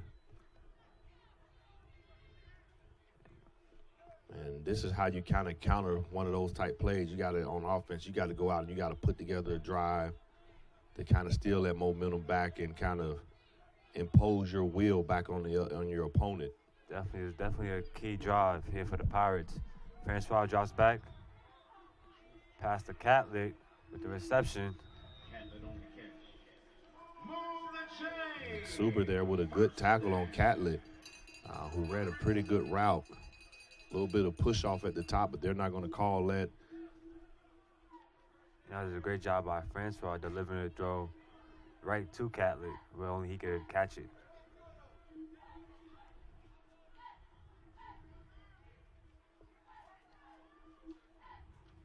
Run to McKenzie. Great job by defense here from Presbyterian.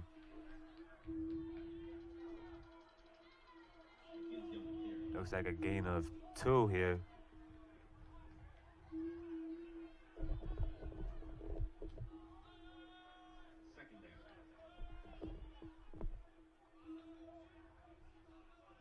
Looks like Presbyterian's in some type of man coverage. I was interested to see if Hampton takes a shot down the field.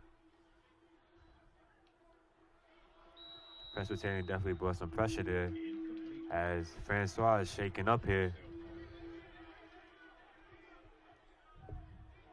And we'll get our first look here at Austin Bradley as he'll check into the game here as Francois is down after taking a little bit of a stinger.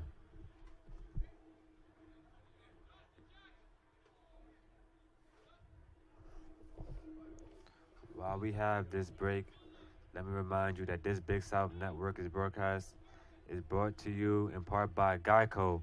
The Big South alumni could save even more with alumni discount from Geico. Visit geico.com/Big South today.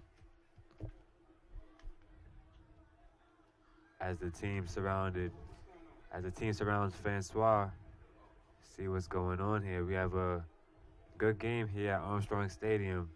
Pirates up 20-10 with Presbyterian. The Pirates, you hope Francois is okay. He's down on the field, and he looks like in a good amount of pain. Hopefully it's nothing too serious that he'll have to miss any time or any significant time about. And we'll be back after this commercial break. Imagine free hot breakfast. Mr. Davis? Hampton by Hilton. College football stays here. And we're back here at Armstrong Stadium. And as quarterback is Austin Bradley for the Pirates, as DeAndre Francois was shaking up on that play. And as of right now is out the game. Yeah, he was able to get up and walk off, still being looked at by the trainers. And Marcel Paul there with a great kind of scoop catch there from the pass from Bradley. A little short of the first down. But Francois, again, still talking to the trainer, still being looked at. Hopefully the injury's not too bad, and he'll be able, and as they go into QB sneak, and it looks like Bradley may be a little short. It's really going to depend on the spot. And great job by that defensive line of Presbyterian. It looked like they already knew they were going to QB sneak, and they were on top of it. Looking at this spot, I don't know if the Pirates made it. Maybe a couple chain links short, and this would be the second 4th down stop of the game by Presbyterian. And great opportunity here for Presbyterian and that offense. As last time they were on the field, they did get a touchdown. So it looks like all the momentum is going towards Presbyterian, Travis. Yeah, that and again, you can all take it back all to that play by Myers on a big catch and run. It kind of sparked this team, and now they have some hope. They feel like they can compete. Thompson drops back, looking for Myers again, and just couldn't see the ball. I think Angelo did a better job of tracking it there than Myers there. As Myers went up, Angelo kind of just played it off. I guess he knew the ball was going a little more outside. And Myers did have a few steps on Angelo, but just couldn't locate the ball. But you notice one of the adjustments you see here by Presbyterian, they're putting the ball in the air a little bit more. As again, this Pirates secondary this season has struggled with defending the pass. And this has been the adjustment by Presbyterian to attack more in the air. Great job by that defensive line of the Pirates.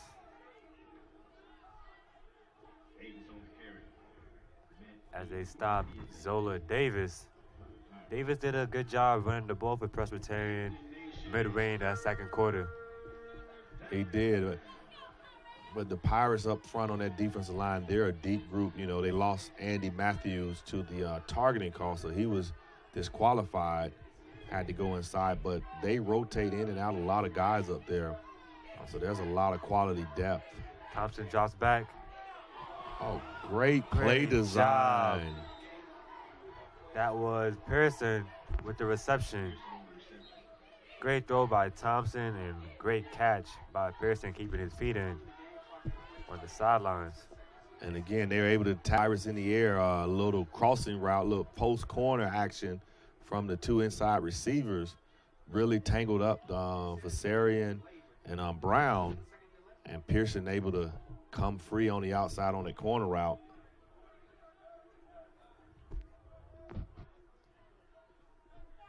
Presbyterian is shotgun formation here.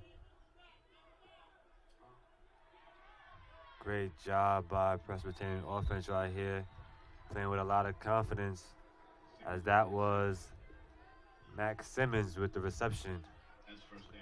As you look at Brandon Thompson, though, he kind of has a little of that gunslinger mentality as you watch him kind of move around and sling that ball around the field, and even his teammates, they kind of feel it. They look like they're running a little hard on the routes, and they're expecting that ball to be out. And this is a big game for both teams. Like we said earlier, none of these teams yet to win a game in the Big South. And a trick play here. And did he come down with it? Yes, he did. That was Pearson with the reception. Great play calling by Presbyterian, Travis. And they have nothing to lose. They're pulling out all the stops as you see them go with the another trick play. They ran one earlier in the game. The Pirates snuffed it out. This time, they go with the toss action off of the little sweep action with the toss, get the defense sucked up, and Donald Smith chasing as they get the push in for the touchdown here, and they're going to close this thing within a score now as it's 20-16. Definitely. Great comeback so far by Presbyterian. And the crazy thing is this has been the part of the game where traditionally they've struggled. Up until this game, they've only scored 6 points throughout the whole season in the third quarter. So far here in this second half, this third quarter, they've already scored 13 with the 14th point pending on this extra point attempt. And that's Murder with the extra point, and it's good. We got ourselves a ball game here. Yes, we do. Score here is 20-17. Pirates are up against Presbyterian, but good job by Presbyterian weathering the storm. They had some struggles early in the first quarter, but now down by 3 points. Well, the big thing coming out here in this next possession for Hampton, Francois was trying to throw the ball. Saw him and Bradley on the sideline going back and forth, tossing the ball around. I'm not sure if he's comfortable enough yet throwing the ball in order to return to the game. So we'll see what decision the Pirates have made as he's sitting on the bench now talking with one of the coaches. And before we have this kickoff, let me update you with the Sunbelt Reynolds out of the town scoreboard here. You have Charleston Southern up 24-0 to Gardner Webb. It's halftime. Montmore versus Kenshaw State. Montmore is up 17-7. And that Campbell North Alabama game is still 0-0 in the second quarter. And I tell you, that Kennesaw and Monmouth game is going to be a huge one. Both teams are tied with Campbell for the conference lead. So whoever comes out of that game is going to be in a good position. Great stiff arm there. Butts comes around on the kickoff return and able to stiff arm a defender. But whoever comes out of that game with the win is going to position themselves for a big showdown with Campbell later in the conference play and put themselves in position in the driver's seat for the conference title. So that's going to be a huge game between Monmouth and Kennesaw State. Definitely. Campbell University has definitely been impressive. They played the Pirates and defeated the Pirates 31-16. It looks like Austin Bradley is going to be taking the snaps here for the Pirates. get Catlett around the outside, able to pick up about a yard or two on the jet sweep. It looked like Bradley and Catlett kind of struggled with their handoff there. Well, that's the thing in these situations. You know that Francois is getting a heavy dose of the snaps throughout the week in practice. So the timing, a lot of that stuff is not as fresh or as clean with Bradley at this point. But he's more than capable, as he's shown in different points throughout this season. Bradley motion rights. Pass attended to Catlett, just too much on the throw for that one. Here we have 3rd and long now as the Pirates will look to convert here. And they need to convert this in order to kind of stave off this Presbyterian comeback. Because Presbyterian's kind of hitting on all cylinders right now, looking to possibly take the lead with the next possession.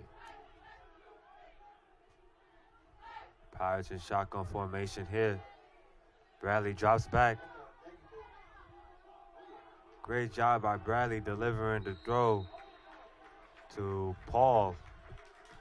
And it looked like on that play, Marcel Paul ran a great route. May have gave a little push off there. Nothing too great, illegal, but you saw Rome there kind of slip as he read the route, but not able to. Good job by Sean McKenzie. Putting Campbell on the floor, I believe. Hopefully Jeffrey Smith got the license plate of that truck that just ran through there, as he ran through Jeffrey Smith as he come up to make that tackle. Yeah. He definitely ran like a tank there that time. Bradley motion rights, looking deep. And he got Bonds wide open. And a touchdown. Great play calling by the Pirates.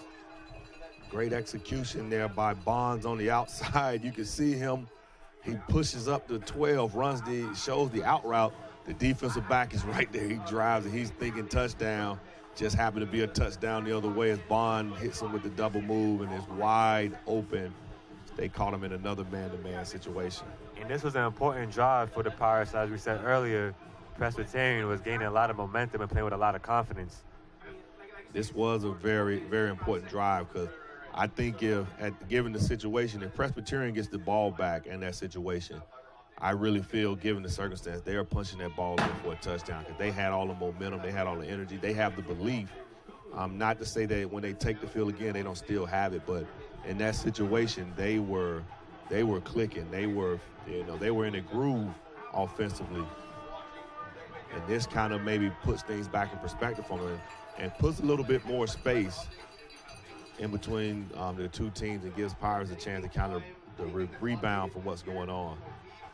Definitely, and the score here at Armstrong Stadium, 27-17, Pirates up against Presbyterian. And this is a big game for both teams. Like we said earlier, no wins so far in the Big South Conference. Well, yeah, this was definitely a big win. The Pirates definitely want to position themselves to come away with this. Presbyterian's really looking, let's get off this losing streak. They want to get a win. They want to taste victory for the first time. But the thing that I'm impressed with here is you kind of, I think all game you've been waiting for when is Bond going to get in the end zone, because that's been Bond's thing this year. He's second in the conference in scoring.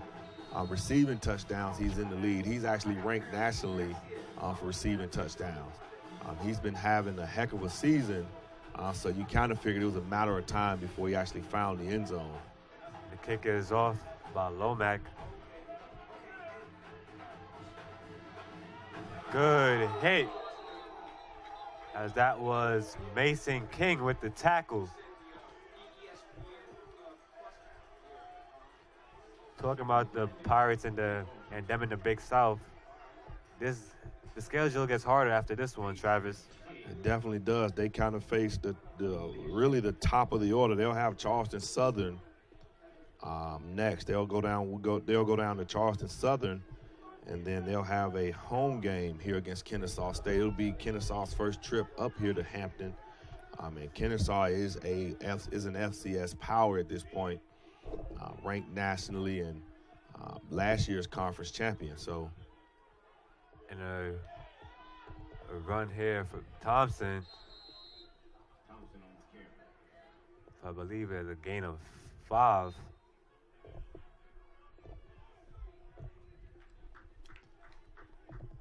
And I'm still thinking about that hit on that kickoff. That was an amazing play by that young man to read the kickoff and come on down, and it was clean, and that's what you want to see. He put his chest in there, didn't lower his head, drop his head, made a great clean hit. That's definitely good football there. Presbyterian shotgun formation here. Pass deflected. And an incomplete pass here. Great job by the defensive line getting their hands up on the pass. Yeah, that was Sturdivant, Desmond Sturdivant, who's been a stalwart on this defensive line this season. And Hampton has been fortunate this year. Sturdivant, one of many grad students they have on this roster. So you got guys who has the experience, actually has a good degree now, and are now out here competing as grad students. It's always good having that experience and that veteran leadership, especially on that defensive line. And we got a free play here. That looks to be an offsides on the Pirates. The other thing that you appreciate, too, is what it says about what's happening with the football program. And what a lot of programs you want to see is those players, they come in and they matriculate through, they're getting their degrees. Offsides. And to be able to come Defense, back as number 94, 5-yard penalty, replay 3rd down. To come back and play as a grad student says a lot about the program and the state of the Hampton University football program, the athletic program in general.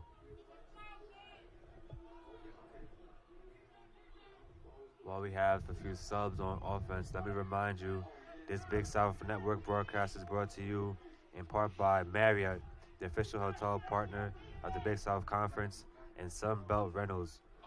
We have equipment for that. Here we go. They'll give it to Jeter, who's going to try to muscle his way forward for the first down. It's going to be close. Looks like they're going to mark him right at the 20. And we haven't seen Jeter's in the game since that first quarter. Yeah, maybe it's something they've seen. He hasn't been effective. They're going to have both backs in the backfield here in this on this possession.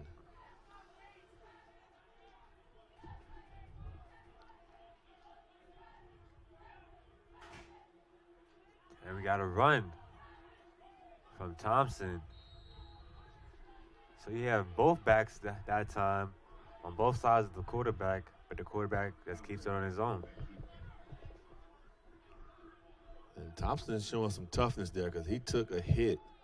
And he's taken a few hits, and he's bounced right on up and keep playing.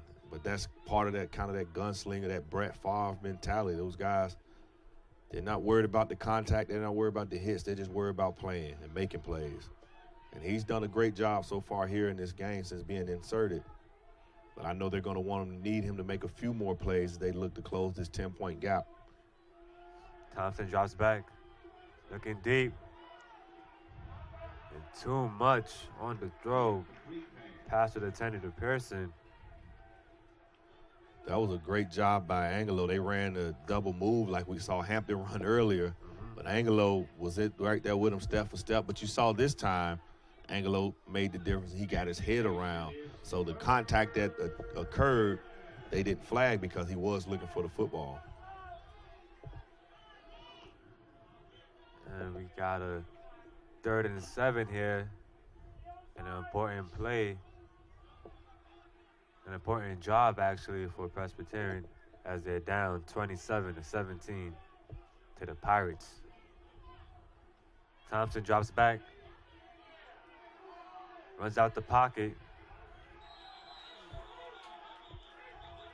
And good job by that defensive line of the Pirates bringing the pressure and forcing Thompson to run out of bounds.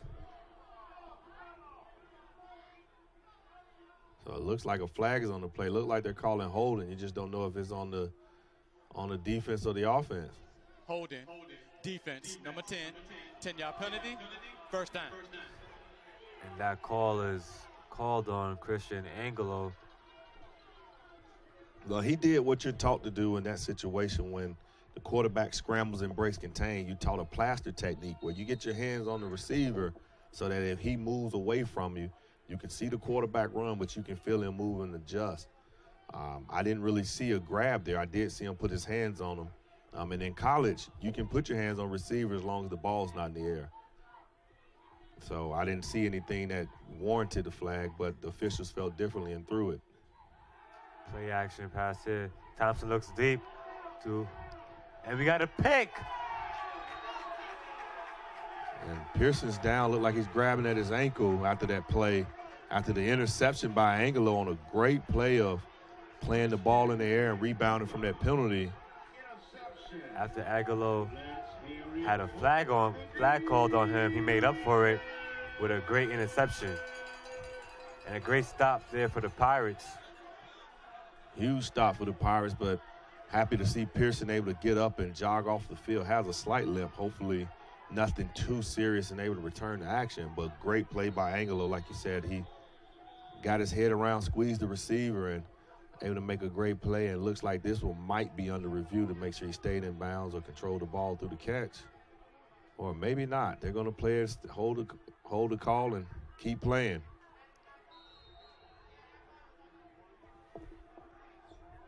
And we still have Thompson in as quarterback. As we said earlier, DeAndre Francois was taken out the game after shaking up on the play. And got a run by McKenzie for a gain of 3, I believe.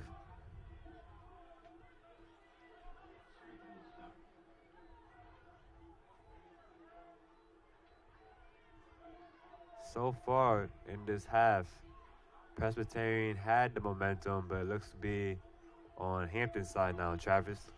Yeah, that drive, that big drive with the double move play from Bonds really kind of stole it back. So Austin Bradley keeps it around the edge. We got a flag on the play here.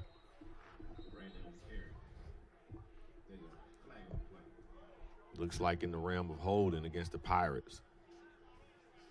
Holding. Offense, number 86. And you are right on the money, Travis. Replay second down.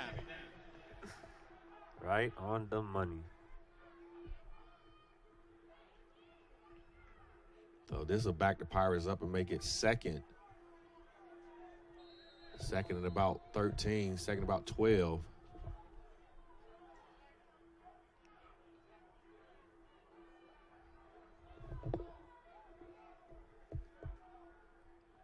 We'll see what the Pirates can dial up here to try to pick up this yards. I wouldn't look to see them try to get it all here on this one play. Bradley in the gun, hands it off to McKenzie as he goes around the right side. McKenzie. He bulldozes his way for about a 9-yard carry, 10-yard carry to make it 3rd and 1. And just 30 seconds remaining in this quarter. Pirates up 27-17 against Presbyterian College. Pirates in shotgun formation here. I wouldn't be surprised if the Pirates just take the quarter, let this clock tick down, and don't rush and get a good play for to start this 4th quarter. Looks like the play clock and the amount that we have in the quarter is exactly the same. That will do it for the 3rd quarter. We'll have a media timeout here at Armstrong Stadium. We'll be back. You're watching ESPN Plus.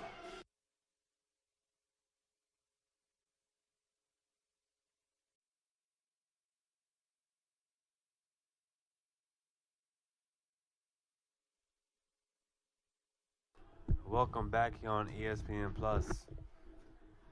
Here at Armstrong Stadium. Great draw play to McKenzie. That play looked like it was going to be stuffed in the backfield, but Shy McKenzie able to turn those legs and push forward to pick up a couple and get past the down marker for the 1st down.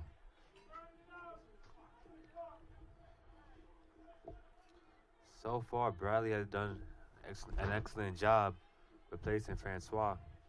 He's come in and again, another one of those grad students that we spoke about earlier, coming in with experience, has played some this year, played some last year, so he's familiar with the offense. The team is familiar with him, so he's able to go out there and not really miss a beat. We got a flag out there again. Looks like it's going to be another hold against the Pirates. Yeah, it looks to be numbers. Holding. Offense. 55? 55. 10-yard penalty. Replay first down. That's Gabriel Gee with the holding for the Pirates. And this is the one area of the game I thought the Pirates definitely were doing better at, as they're one of the more penalized teams in the Big South. Today they've managed to kind of keep that number down, but here in these last couple of possessions, you've seen a couple of big penalties. Definitely. It's like every time they make a good play, they follow up with a flag. And a screen play to Butts, a great move by Butts, but a little gain. Even better pursuit by the defense. That play kind of took a little while to develop, and they did a great job adjusting with the motion, so they had the bodies out there to really defend the play. That was Carrington with the tackle for Presbyterian, number 21. Now we have second and about 20. Big play here for the Pirates. I would really look for Catlett here in this slot versus this defense. Maybe work something over the middle. And a pass to Marcel Paul. Picks up about 10, but again, working that middle.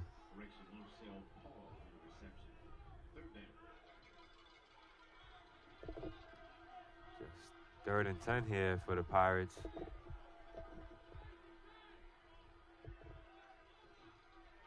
Like you said, Travis, the middle is looking open right now for the Pirates. Yeah, on that play, a lot of times, a lot of defense in the middle was open, but when that play action, that really holds those linebackers and open those seams, the middle of the field up. Great job by Bradley to escape the pocket. And able to pick up the first down. Great run by Austin Bradley. Looked like he was going to be stopped short in the backfield, able to elude the tackle. And use those legs to pick up the first down and keep this drive alive and keep that Presbyterian offense off the field. And a run to McKenzie. Great job by McKenzie running over Jeffrey Smith. Jeffrey Smith might have a few dreams about McKenzie after this game. They've gotten to know each other very well. Good job of making the tackle, wrapping up. But he is definitely making him pay for every one of those tackles. Definitely.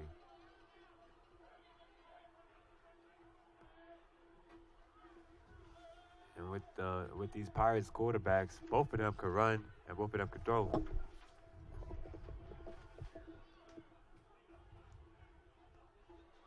Bradley drops back. He just throws the ball away. Good job by Bradley throwing it to Catlett, handling that pressure. That's one of those plays, though, if you're Catlett, you're probably better off dropping it because he ended up losing a yard on the completion. Just go ahead and knocking it to the ground and just taking the incompletion. But great job of Bradley at least being aware where he's at in the pocket and finding the receiver. As that defensive line was all over him. And we'll have a 3rd and 8 here for the Pirates. Last time they brought the pressure, Bradley was able to evade it with his legs. If they go to screen to Bonds, and there he goes. Oh, Bonds almost broke it all the way, but good tackle. I believe that's number 21. Carrington with the tackle. He's going to be mad at himself for that one for a while. Great job by Carrington of getting that arm around him, getting him to the ground, but Jadakiss saw that end zone and he wanted it. Another pass. to Bonds. Good job with the catch. Let's go back to that previous play, Travis. Like you mentioned with Bonds. So far, I had an excellent game so far for the Pirates. He is he's going to be a huge problem for a lot of teams moving forward in this Big South Conference. Again, you're talking about a kid who's 6'4", rangy, good speed. You can see there on the screen. He can catch. He can do it in multiple ways, not just a vertical threat, but runs good routes, can run the screen game. He does so many different things that makes him hard to defend. He can line up in the slot, line up outside. And a lot of teams are going to struggle with him as Kobe is coming off the field. Looks like maybe just the helmet popped off. I'm sure he'll be back out. He's a warrior. Another play to McKenzie. And good job by McKenzie fighting for extra yards after being tackled by the Presbyterians defense. And we have a first down here for the Pirates, getting closer to the end zone.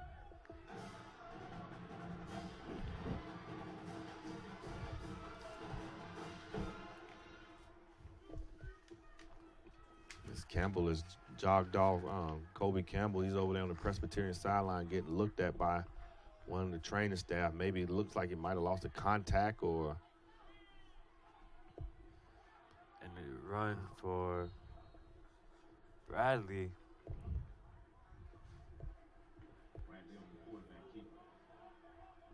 Able to pick up a couple, make it 2nd and 8.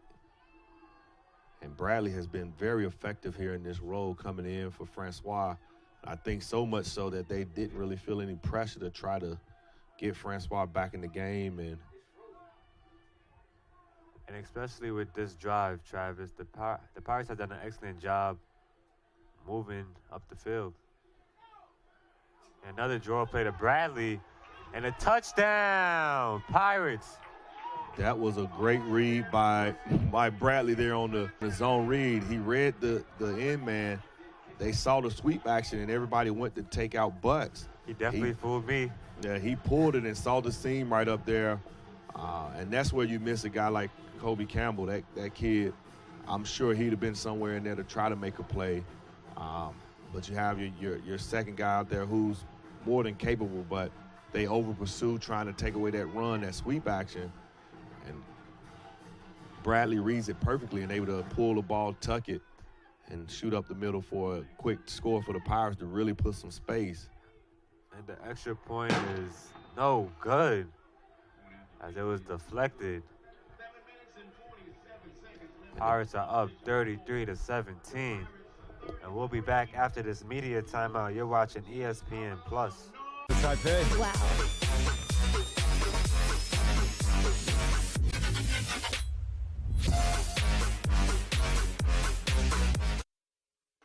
And we're back here on ESPN Plus. Roger McLean here with Travis Oliver, where the Pirates are up 33-17. And before we have the kickoff, let me remind you about the Sunbelt Reynolds out-of-town scoreboard. You have Charleston Southern beating Gardner-Webb 24-7. Monmouth up Kennesaw State 24-7. And that Campbell and North Alabama game, Alabama's up 8-7. And the Pirates almost come away with that as the kickoff team, number 80, Lorenzo Thompson, met the returnman down there as he bobbled the kickoff and was almost able to come up with the ball. Yeah, that was a good hit by Thompson. And this is an important drive here for Presbyterian, being down so much.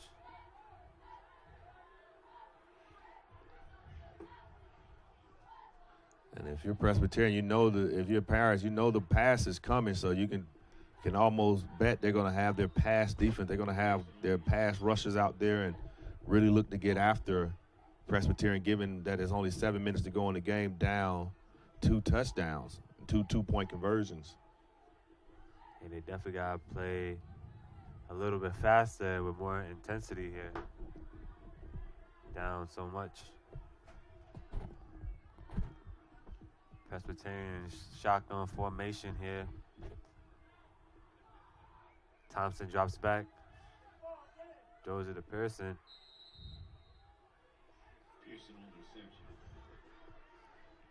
So far, one of the bright spots for that offense for Presbyterian has been Pearson. He has been one of the weapons on offense that has been really shining for the Blue Hoses. He's just going on that reception, just went over 100 yards receiving. He's got a lot of targets today and made the most of them.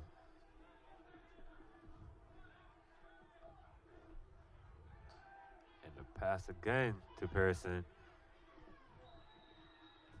And Vazarian, you can see him kind of mad at himself. He read the play and knew what was coming, but couldn't take the right angle to undercut that route and pick it off.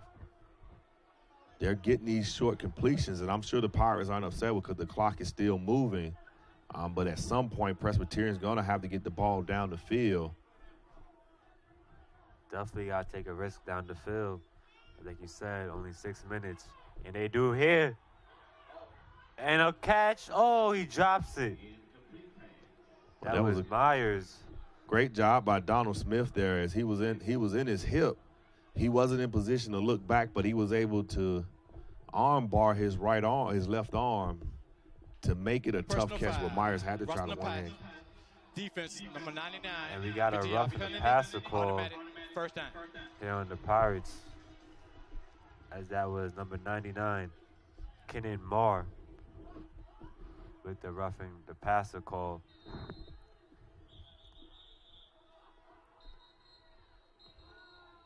And the Pirates are going to take a timeout here to talk this over. Timeout, Hampton. 30-second timeout. As soon as the defense looked good for the Pirates, an unfortunate penalized call. Yeah, that's the thing when you get into these pass rush situations. Those linemen get eager to get after that quarterback, where sometimes you just get overwhelmed with trying to make that contact and get that hit on the quarterback. Let me remind you guys, this Big South Network broadcast is brought to you in part by Marriott, the official hotel partner of the Big South Conference, and Sunbelt Rentals. We have equipment for that. Pirates up 33-17 here at Armstrong Stadium. And this was a big game for the Pirates, as we talked about early in the game. They haven't won a game yet so far in the conference. And we talked about their schedule that they're about to have. This is a big game. It definitely is, and you want that momentum going into those tough conference opponents who are coming up in the upcoming weeks. Thompson drops back. A good defense, as that was Jalen Nolden with the tackle for the Pirates. Wrapping up Thompson. And that sack, you got to attribute some of that to the secondary and the linebackers in good coverage. They're able to take away that first and second read by Thompson as he tries to step up in the pocket. And the pocket able to collapse around him and get the sack because he had nowhere to go with the ball. Thompson drops back here. Good job by that defensive line again, as that was Desmond Sturtevant. And he is hyped.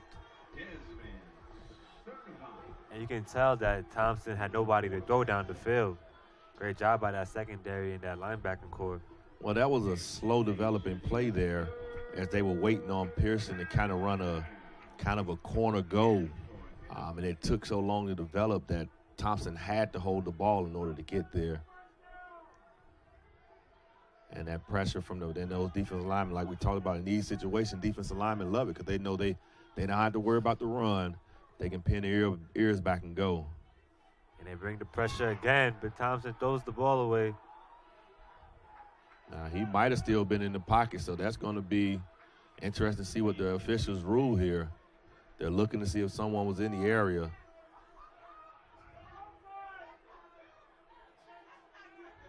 And I believe it's just going to stay incomplete.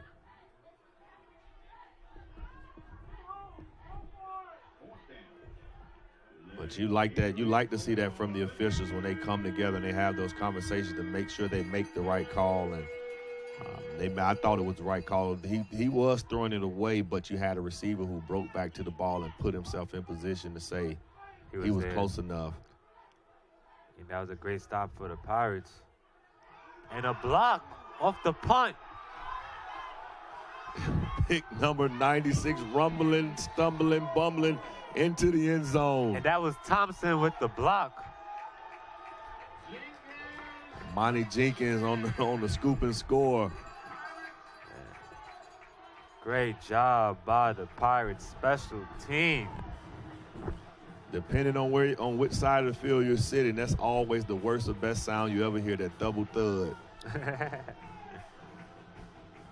And a touchdown for the Pirates. Pirates are now up 39-17.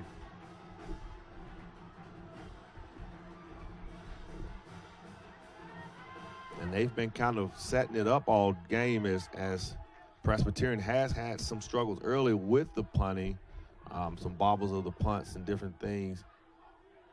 And the extra point is up and good. 40-17 is the score here at Armstrong Stadium. That was a great block by Thompson. Good job by the Pirates to scoop the ball up and run it in for the touchdown.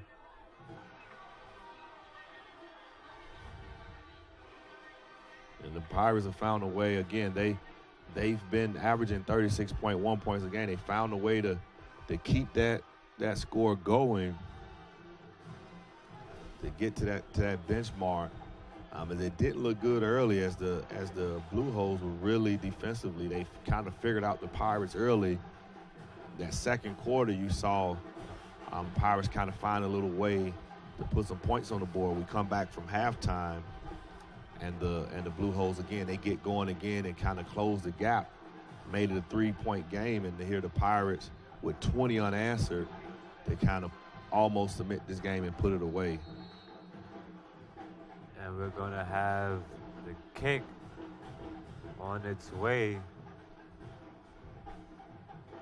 It'll be Lomack with the kick here for the Pirates.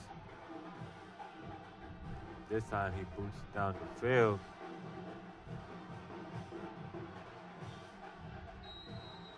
And a nice little gain here for the Presbyterian of the kickoff. And we have a flag on the field. It was a late flag, so I'm curious to see what was the call.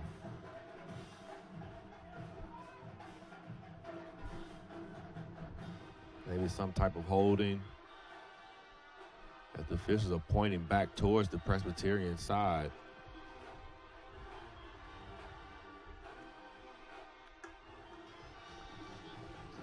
During the return, personal foul, illegal blindside block, the receiver team, 15 yards, first down.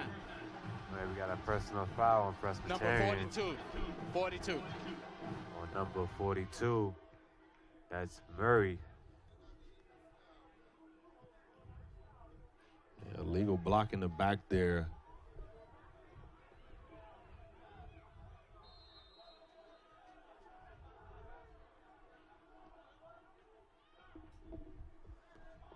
We're back up Presbyterian here. Great job by the defensive line of the Pirates. You can really see in that play, you can kind of see the energy of Presbyterian is kind of like, at this point, they almost look like they know what's going to happen. They know this game is over, and they're just looking to get out of there. As the line really not giving that same energy coming off the ball. Presbyterian shotgun formation, handoff here. And good job by the Pirates.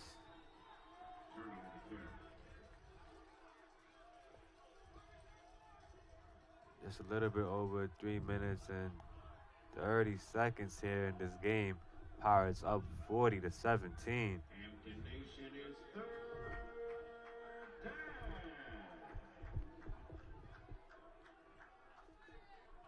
let's look at the Sun Belt Reynolds out-of-town scoreboard real quick, as you have Campbell down to North Alabama 15-7, Monmouth up to Kennesaw State 31-7, and Charleston Southern up to Gardner-Webb 30-7. Great run there. And great block by Thompson.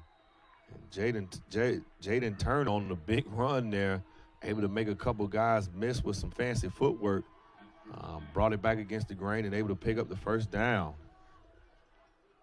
That Monmouth score is really surprising right now. Kennesaw State has been a perennial kind of power in the conference the past few years, and to see and Monmouth hasn't been any slouch either, but they've been kind of the head of the class here lately, and to see that score says a lot. And it's at Kennesaw State. They didn't have to travel up to Monmouth, so Monmouth has come to play. Yeah, and what you think about Campbell being down at North Alabama 15-7? That's a tricky one, being that Campbell had to travel down to North Alabama. So sometimes those long trips can do a little till you get you off to a little sluggish start. Haven't seen North Alabama play here at Armstrong Stadium. They're a good football team. They were some plays away from actually pulling off the victory here. So I'm not as surprised that they're winning, more so surprised at, I guess, how Campbell is playing at this point. Here's the clock ticks down inside of 2 minutes. Looks like Presbyterian is just going to try to run this ball and milk this clock and get on out of here.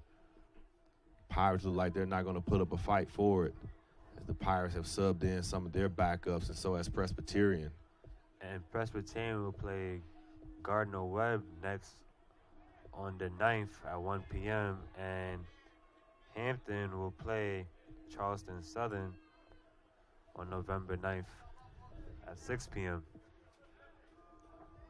And I believe that game will be at Charleston Southern. Yes, indeed.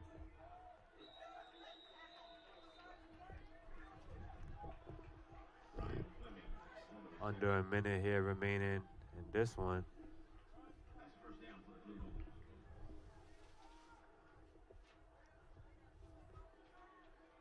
I look like Chisley there on that tackle there on Fleming. As this will, he did get out of bounds, so the clock did stop. So, Travis, it was a slow start for both teams early in the first quarter, but eventually in the second quarter, Pirates just took over. And a good run here by Presbyterian. Jaden Turner with the big run and gets out of bounds. That's going to stop the clock. Looks like Presbyterian said, no, we're going to try to get one more on the board before this game is over. Yeah, like we was talking about, a slow start for both teams, a little problems on the special teams, but right now, 40-17. What you think the Pirates did to gain control and gain the momentum back? Well, I thought they were able to, if you look at time of possession, I think that played a big part in how they controlled the game. They were able to run those plays and kind of wear down Presbyterian. Presbyterian fought hard. They deserved every opportunity they got. They went out there and worked hard. Pirates just were able to impose their will as they were able to control the clock, get the running game going with Shy McKenzie to keep Presbyterian's offense on the sideline. The biggest play in that game was that double move, the big pass play to Bond, because Presbyterian was rolling along. After that play, it kind of went downhill for the Blue Hose with Presbyterian. And that's the ball game here, folks. Score 40-17. Pirates defeated Presbyterian College. Roger McLean, Travis Oliver, thank you for watching ESPN Plus, and enjoy the rest of your day.